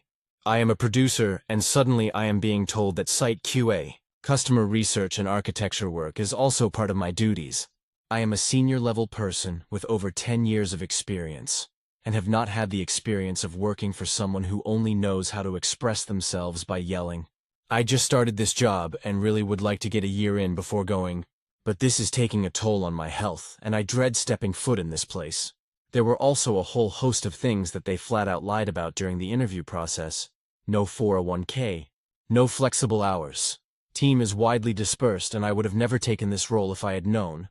I am not sure what to do here. I am very on edge, and don't think I have it in me to deal with another day wasted with these tirades. Update. I emailed you a little over a year ago, see entry under jerks for September 2008 about my verbally abusive boss at a small creative agency. Well, I hung in there until I couldn't stand it any longer and found something else, and gave my notice 2 days before the Thanksgiving break in 2008. I honestly don't think I have ever had such a tirade unleashed against me as when I gave my notice. He badgered me over and over about how I had misconstrued his yelling and that he was just passionate about his work. It then turned into a horrible set of personal attacks and threats of lawsuits if I ever contacted anyone from the agency again. He even demanded that I remove the agency's name from my LinkedIn profile as he perceived it to be some sort of legal infringement for me to even say I had ever worked there. Long story short, instead of the 2 weeks I intended to give, I left at the end of the following day. This was not before he got the whole company, together about 20 people in the conference room to talk about how little I had added to their process and how they would be going on and probably doing better now that I was gone. 2 more people gave their notices by the end of that day because he was such a tyrant about the whole thing. Unfortunately, the job I left for was somewhat out of the frying pan and into the fire. I left for a publicly traded, much larger creative agency as a director, and was really excited to get to hopefully work with some decent folks again. On day 1, I got a taste of how things really were. They forgot to mention that I was expected to keep a set of clothes at work for all of the all-nighters, and then showed me the sleeping bunks they had built along with a shower so folks could live at work. I was given accounts in both LA and NY despite having been told there would be no travel. So, I worked from 5 a.m. till 8 or 9 p.m. and was routinely called out in executive meetings for not taking one for the team, all the rest of whom were single and without kids unlike me, and staying on with them all night. The final straw was when the company did not protect me from a mid-level manager who obviously had mental issues, and that I had a strong hand in her getting fired because of client complaints. She slashed my tires, broke into the office and stole a laptop, and then called my multi-million-dollar client and aired all of the company's dirty laundry. When they left her go, I was told to leave the office and stay at a nearby cafe because they were worried that she would become physically violent. Never mind that I had to buy my own coffee. In the end, even though the worst did not take place, I had to endure numerous phone calls from her at all hours, and slanderings on Facebook. After 10 months, I have since left that agency as well, and have vowed to never work in an agency again. I am currently relocating and am looking for a nice, normal, quiet job after taking 6 months off to recuperate. Stories number 24, Cat Lost Inside Wall. Need advice? Hi everyone. Not the best first post to make and not one I was hoping to make. I moved into a new rental 3 weeks ago, and my cat has found his way into the wall of the upstairs floor of the house due to a loose vent panel I had no knowledge of. He's been gone for a few hours and I can't see him or hear him, and he's normally very vocal. I've tried calling and putting food at the vent without success. I'm getting really scared. Tried the RSPCA rescue line, but they couldn't help me. Does anyone have any suggestions on who I could call? Thanks for your help. I'm at Mackenzie on the south side if that makes a difference. Comments. Comment 1. Use an IR camera to locate them. My assumption is the car will come out when they want to come out, likely just unsettled in the new house. I wouldn't rush to pulling things apart in a rescue operation. Comment 2. If it's gone into a vertical wall and you have normal walls, it couldn't go any further than the distance between two studs, which are usually 450 millimeters apart. I'd say it's just having a sook after moving and will come out when it's ready. Comment 3. Also try putting some food that smells canned fish where the cat went in and can get back out. That may attract the cat back. Also make sure there is light so the cat can hopefully see where the exit is. Comment 4. Also try putting its litter box nearby. They are attracted to their own scent. Comment 5. Maybe see if a pest control company can use their thermal cameras to spot him in the wall. Big warm cat stuck in one spot should probably glow pretty well. Update. Hi everyone. There were messages and requests for an update to my post yesterday, asking for advice around my cat getting into a vent and possibly being trapped in the wall. So here it goes. I left the vent open all night and day. He never came back out despite hours of calling and leaving food at the entrance. There has been no sound at all in any parts of the house, and he is a very vocal cat. I checked the roof without luck. This morning I had a termite inspector scour the house with a thermal imaging camera, and nothing. The only possibility now is that somewhere there's a gap wide enough for him to escape into the outside world, and that's what he's done. So, he's now registered with every pet rescue as a lost pet, including the council and RSPCA. My sister has posted him on a bunch of nearby community pages on Facebook, and I walked the streets for a few hours calling for him and putting up flyers. No luck so far. The worst part is that I don't know what happened really. I'm just heartsick about it because I love my cat and I'm scared for him. That he's hurt, or worse, or simply gone for good. Everyone is saying cats can go wandering for days, so I've put out his blanket and some of my clothing to try and spread the scent. Just going to have to hope and pray he comes back. Thanks everyone who gave me support and helpful suggestions. I really appreciate it. Edit. Here's a picture of the little man for everyone who has been kind. Comments. Comment 1. I remember one time when we moved we couldn't find one of the cats anywhere for a few days. We were devastated to say the least. Then on night 3 she just jumps onto the bed, curls back up and goes to sleep like nothing had happened. No idea where she was hiding. Reply, gosh, that's crazy. That gives me hope that I'll see him again. Comment 2. Hopefully he finds his way back or someone else finds him. Does he have a microchip with updated address and phone on the register? Reply, he does, thankfully. I'm crossing my fingers. Final update. Hi everyone. Since this community was so nice and supportive of my missing cat, I thought you deserved a happy update. I was laying in bed on Monday night still missing my cat dearly, and on the cusp of falling asleep, when I heard the tiniest squeaky meow coming from somewhere in my bedroom. To cut a long story short, my cat had indeed gone into the walls and had managed to get stuck under the floor somehow. Cats are liquid confirmed, for whatever reason. He just hadn't appeared on the thermal imaging. I called the fire department again, and with some help from the firefighters we managed to narrow down his location and rescue him. He was extremely thirsty and had definitely lost weight. So I bundled him into his carrier and took him to the pet hospital at Underwood. 6 days no food or water, but otherwise he was okay. He got some IV fluids and is now on a refeeder schedule, and is home and safe. So there you have it. I cried profusely upon watching him be pulled out. He's shaved years off my life with the stress of all this, and I'm pretty sure he has to have used almost all his 9 lives himself. I have since secured every damned vent in this rental to make sure this never happens again. Thanks so much for the kindness and help over the last week. Much appreciated. Edit. Added a picture as requested. If you cared about him or his story at all. Flynn is now your cat too. He sends you love. Not pictured is his funny chicken arm where they shaved him to get his IV in. Comments, comment 1, ha, that was you. My shift came on about 4 hours after this, and the lads at the station were talking about a cat rescue from inside a house. Glad your Moggy is safe now. We joked that he got lost looking for a tree to be rescued from. Reply, that was me. Your colleagues were so lovely, and I was so thankful for their assistance. A tree would have been a whole lot easier at least. LMAO, thanks for all you do. Comment 2, 6 days without water.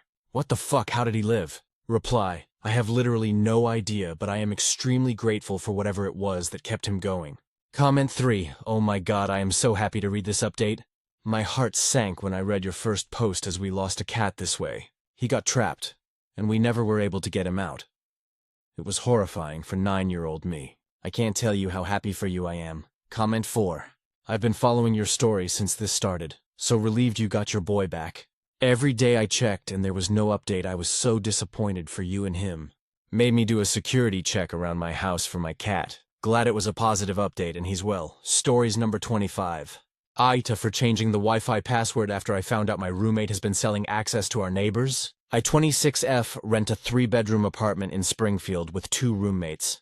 I'm a pharmacy tech. My roommate Vanessa works retail. And our 3rd roommate Kirk does food delivery. When we moved in 8 months ago, we agreed to split internet 3 ways. I set up the account in my name because I had the best credit. It's $70 a month, so we each pay about $23. Last week I got a notification that we were approaching our data cap, which seemed weird because we've never hit it before.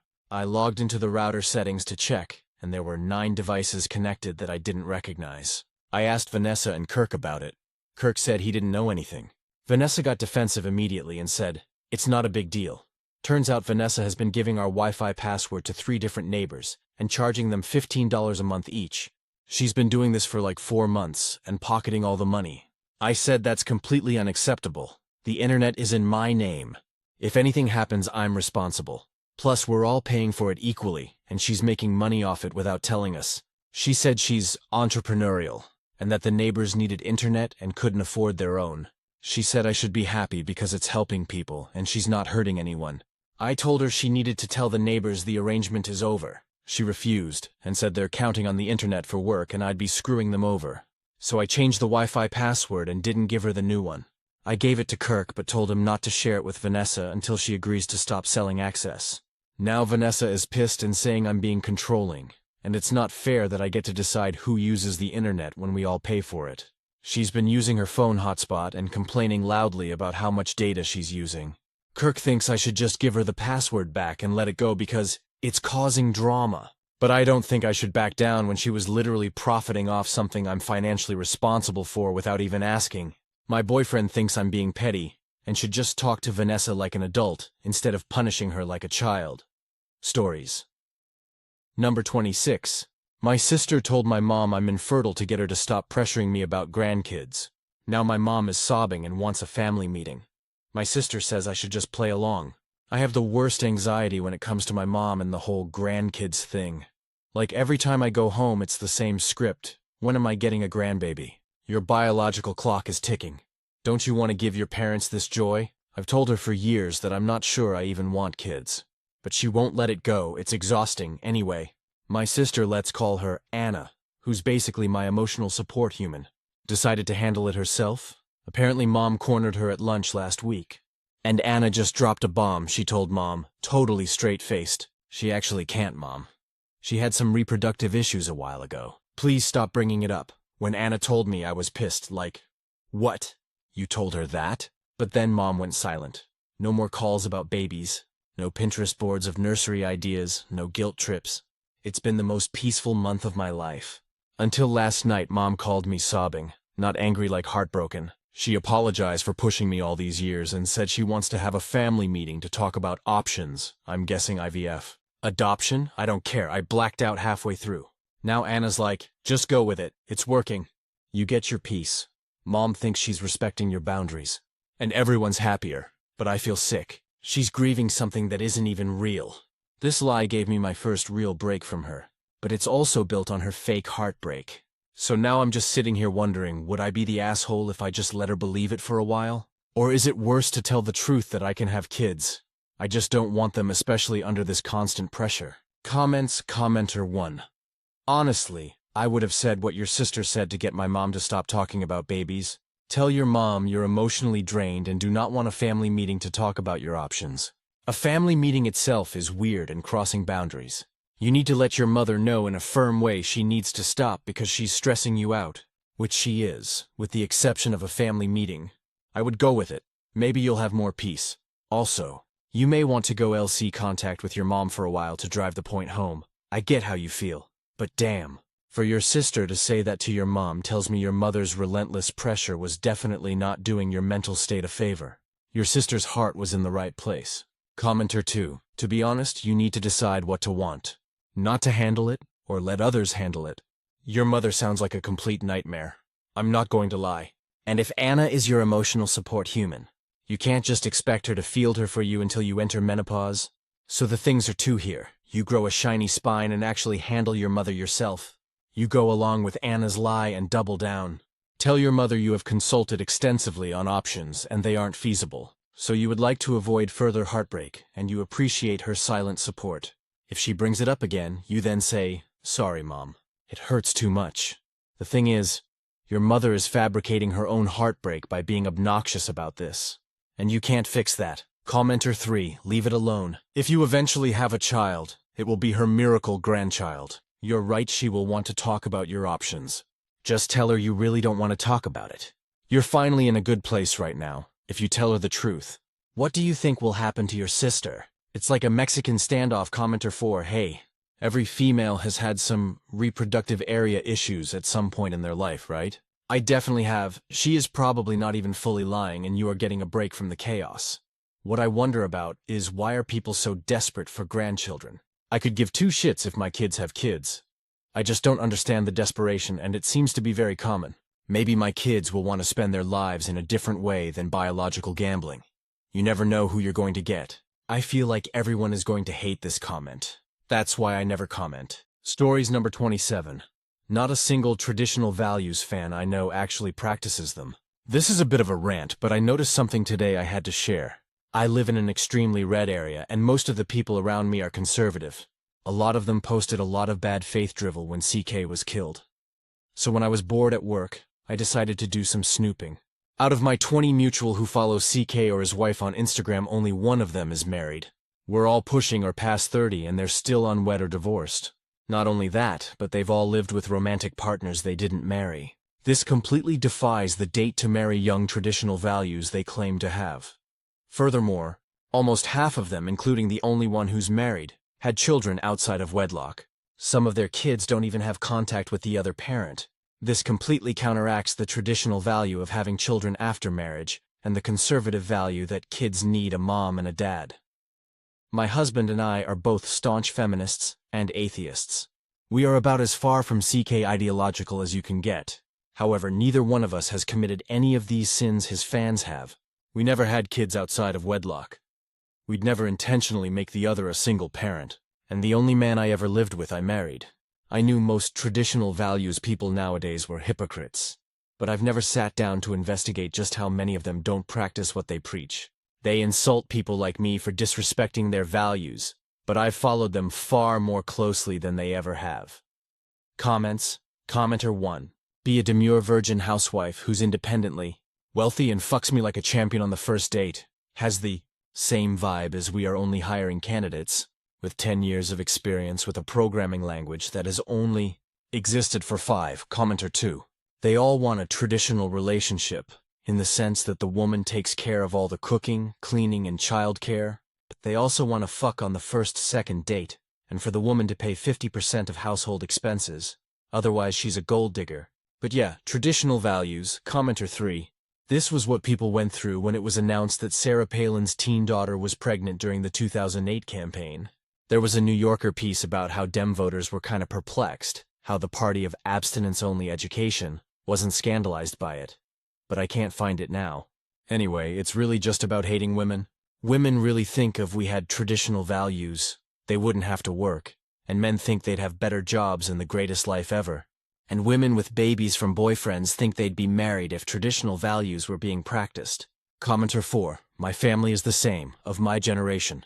The only two people who had children in the context of marriage are the only liberals. It really bothers me that my cousin goes on about how being gay is against the Bible, but had all the premarital sex with multiple partners she wanted, and 2 children out of wedlock. It seems so arrogant to basically say, I am the authority on which parts of the Bible are relevant today. I don't care if people are religious or not, married or not, but when they judge others, they invite criticism. Stories number 28. My coworkers got mad at me for eating 1 donut and now I feel like I committed a crime. Okay, I swear this is one of those situations that sounds dumb on paper, but the way my office reacted made me feel like I'd burned the place down. So I, 29 me, work in a mid-sized insurance company in Illinois. I've been there about 3 years. It's not a bad place to work. The pay's okay. I get along with most people, and the only real drama is the kind of thing you'd expect in an office with fluorescent lights and shared coffee pots. Anyway, last Friday was one of those employee appreciation days.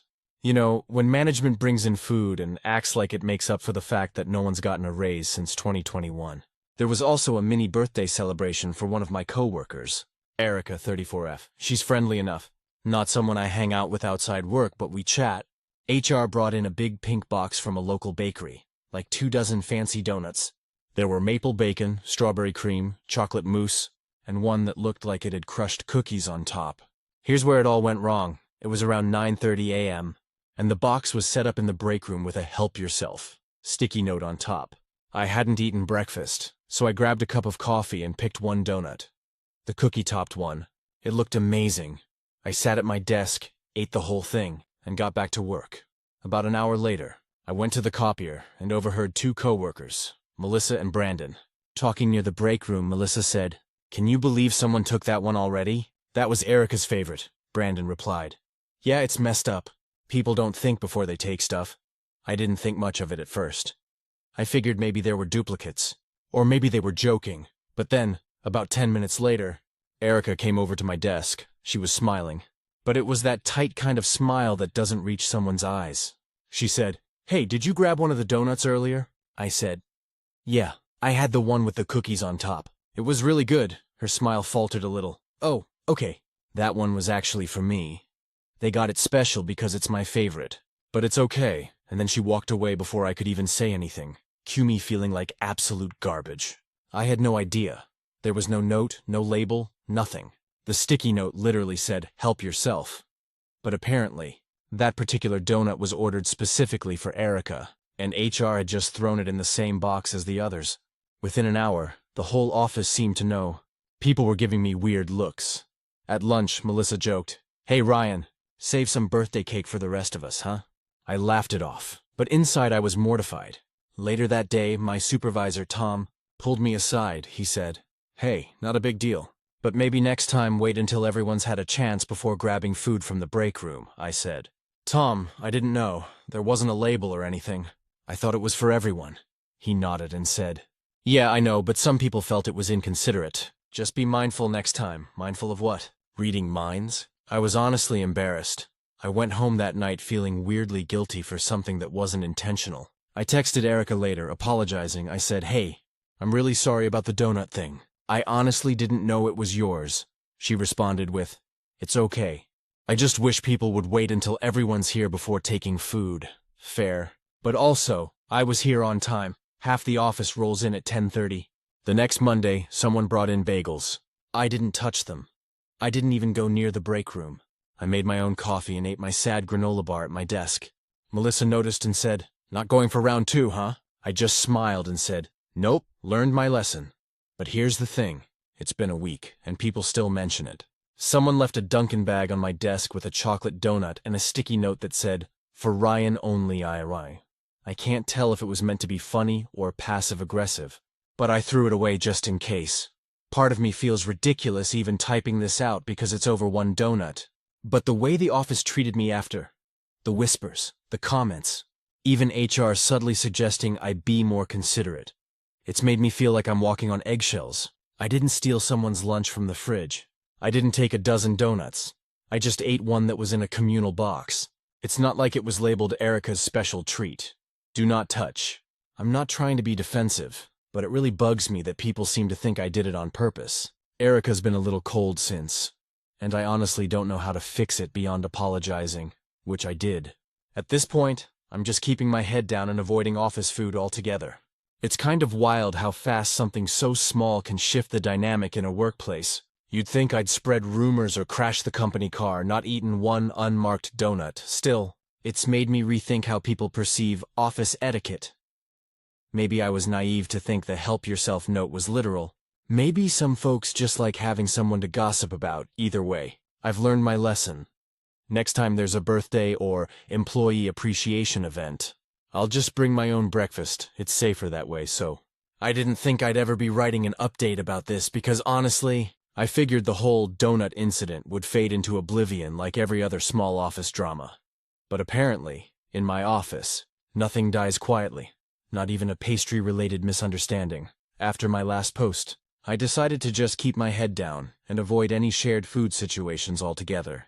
I stopped going to the break room in the mornings, brought my own lunch, and basically turned into the office ghost. I figured if I stayed out of everyone's way, things would cool off. Well, I was wrong. About a week after, HR sent out an office-wide email titled, Reminder, Shared Food Etiquette. It had bullet points like wait until everyone has had a chance before serving yourself. Respect items reserved for specific celebrations. And the kicker. Please avoid taking the last or unique item unless you're certain it's available to everyone. And I swear, I could feel everyone looking at me when that email went out. I wasn't named, obviously, but the timing was too perfect. Even my cubicle neighbor, Jenna, leaned over her partition and said, "Guess that's about you, huh?"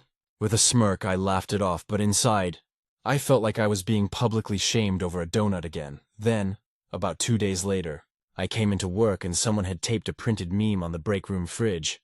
It was that picture of Gollum from Lord of the Rings clutching a donut with the caption, "My precious." No one admitted to putting it there, but I have my suspicions. Melissa, most likely. She's the type who thrives on small-scale office chaos. I was honestly debating if it was even worth staying at this job anymore. I know that sounds dramatic, but the environment just started feeling toxic. It wasn't just about the donut anymore. It was about how quickly people turned something innocent into this running joke. I thought about going to HR, but what would I even say? Hey, people are making fun of me because I ate a pastry. It felt childish anyway. A few days later, something unexpected happened. We had another small office birthday for a guy named Patrick. This time, instead of donuts, they brought cupcakes. I didn't go near them. I stayed at my desk. Working through lunch, about an hour later, Tom, my supervisor, came over with one of the cupcakes in his hand. He said, "Hey Ryan, you didn't grab one?" I smiled awkwardly. "Yeah, I figured I'd pass this time." He sighed and said, "Ryan, seriously, you're fine. I know people made a bigger deal out of that donut thing than they should have. You didn't do anything wrong. It was nice to hear, honestly." He told me that he'd spoken to HR privately and that even they agreed the situation was overblown.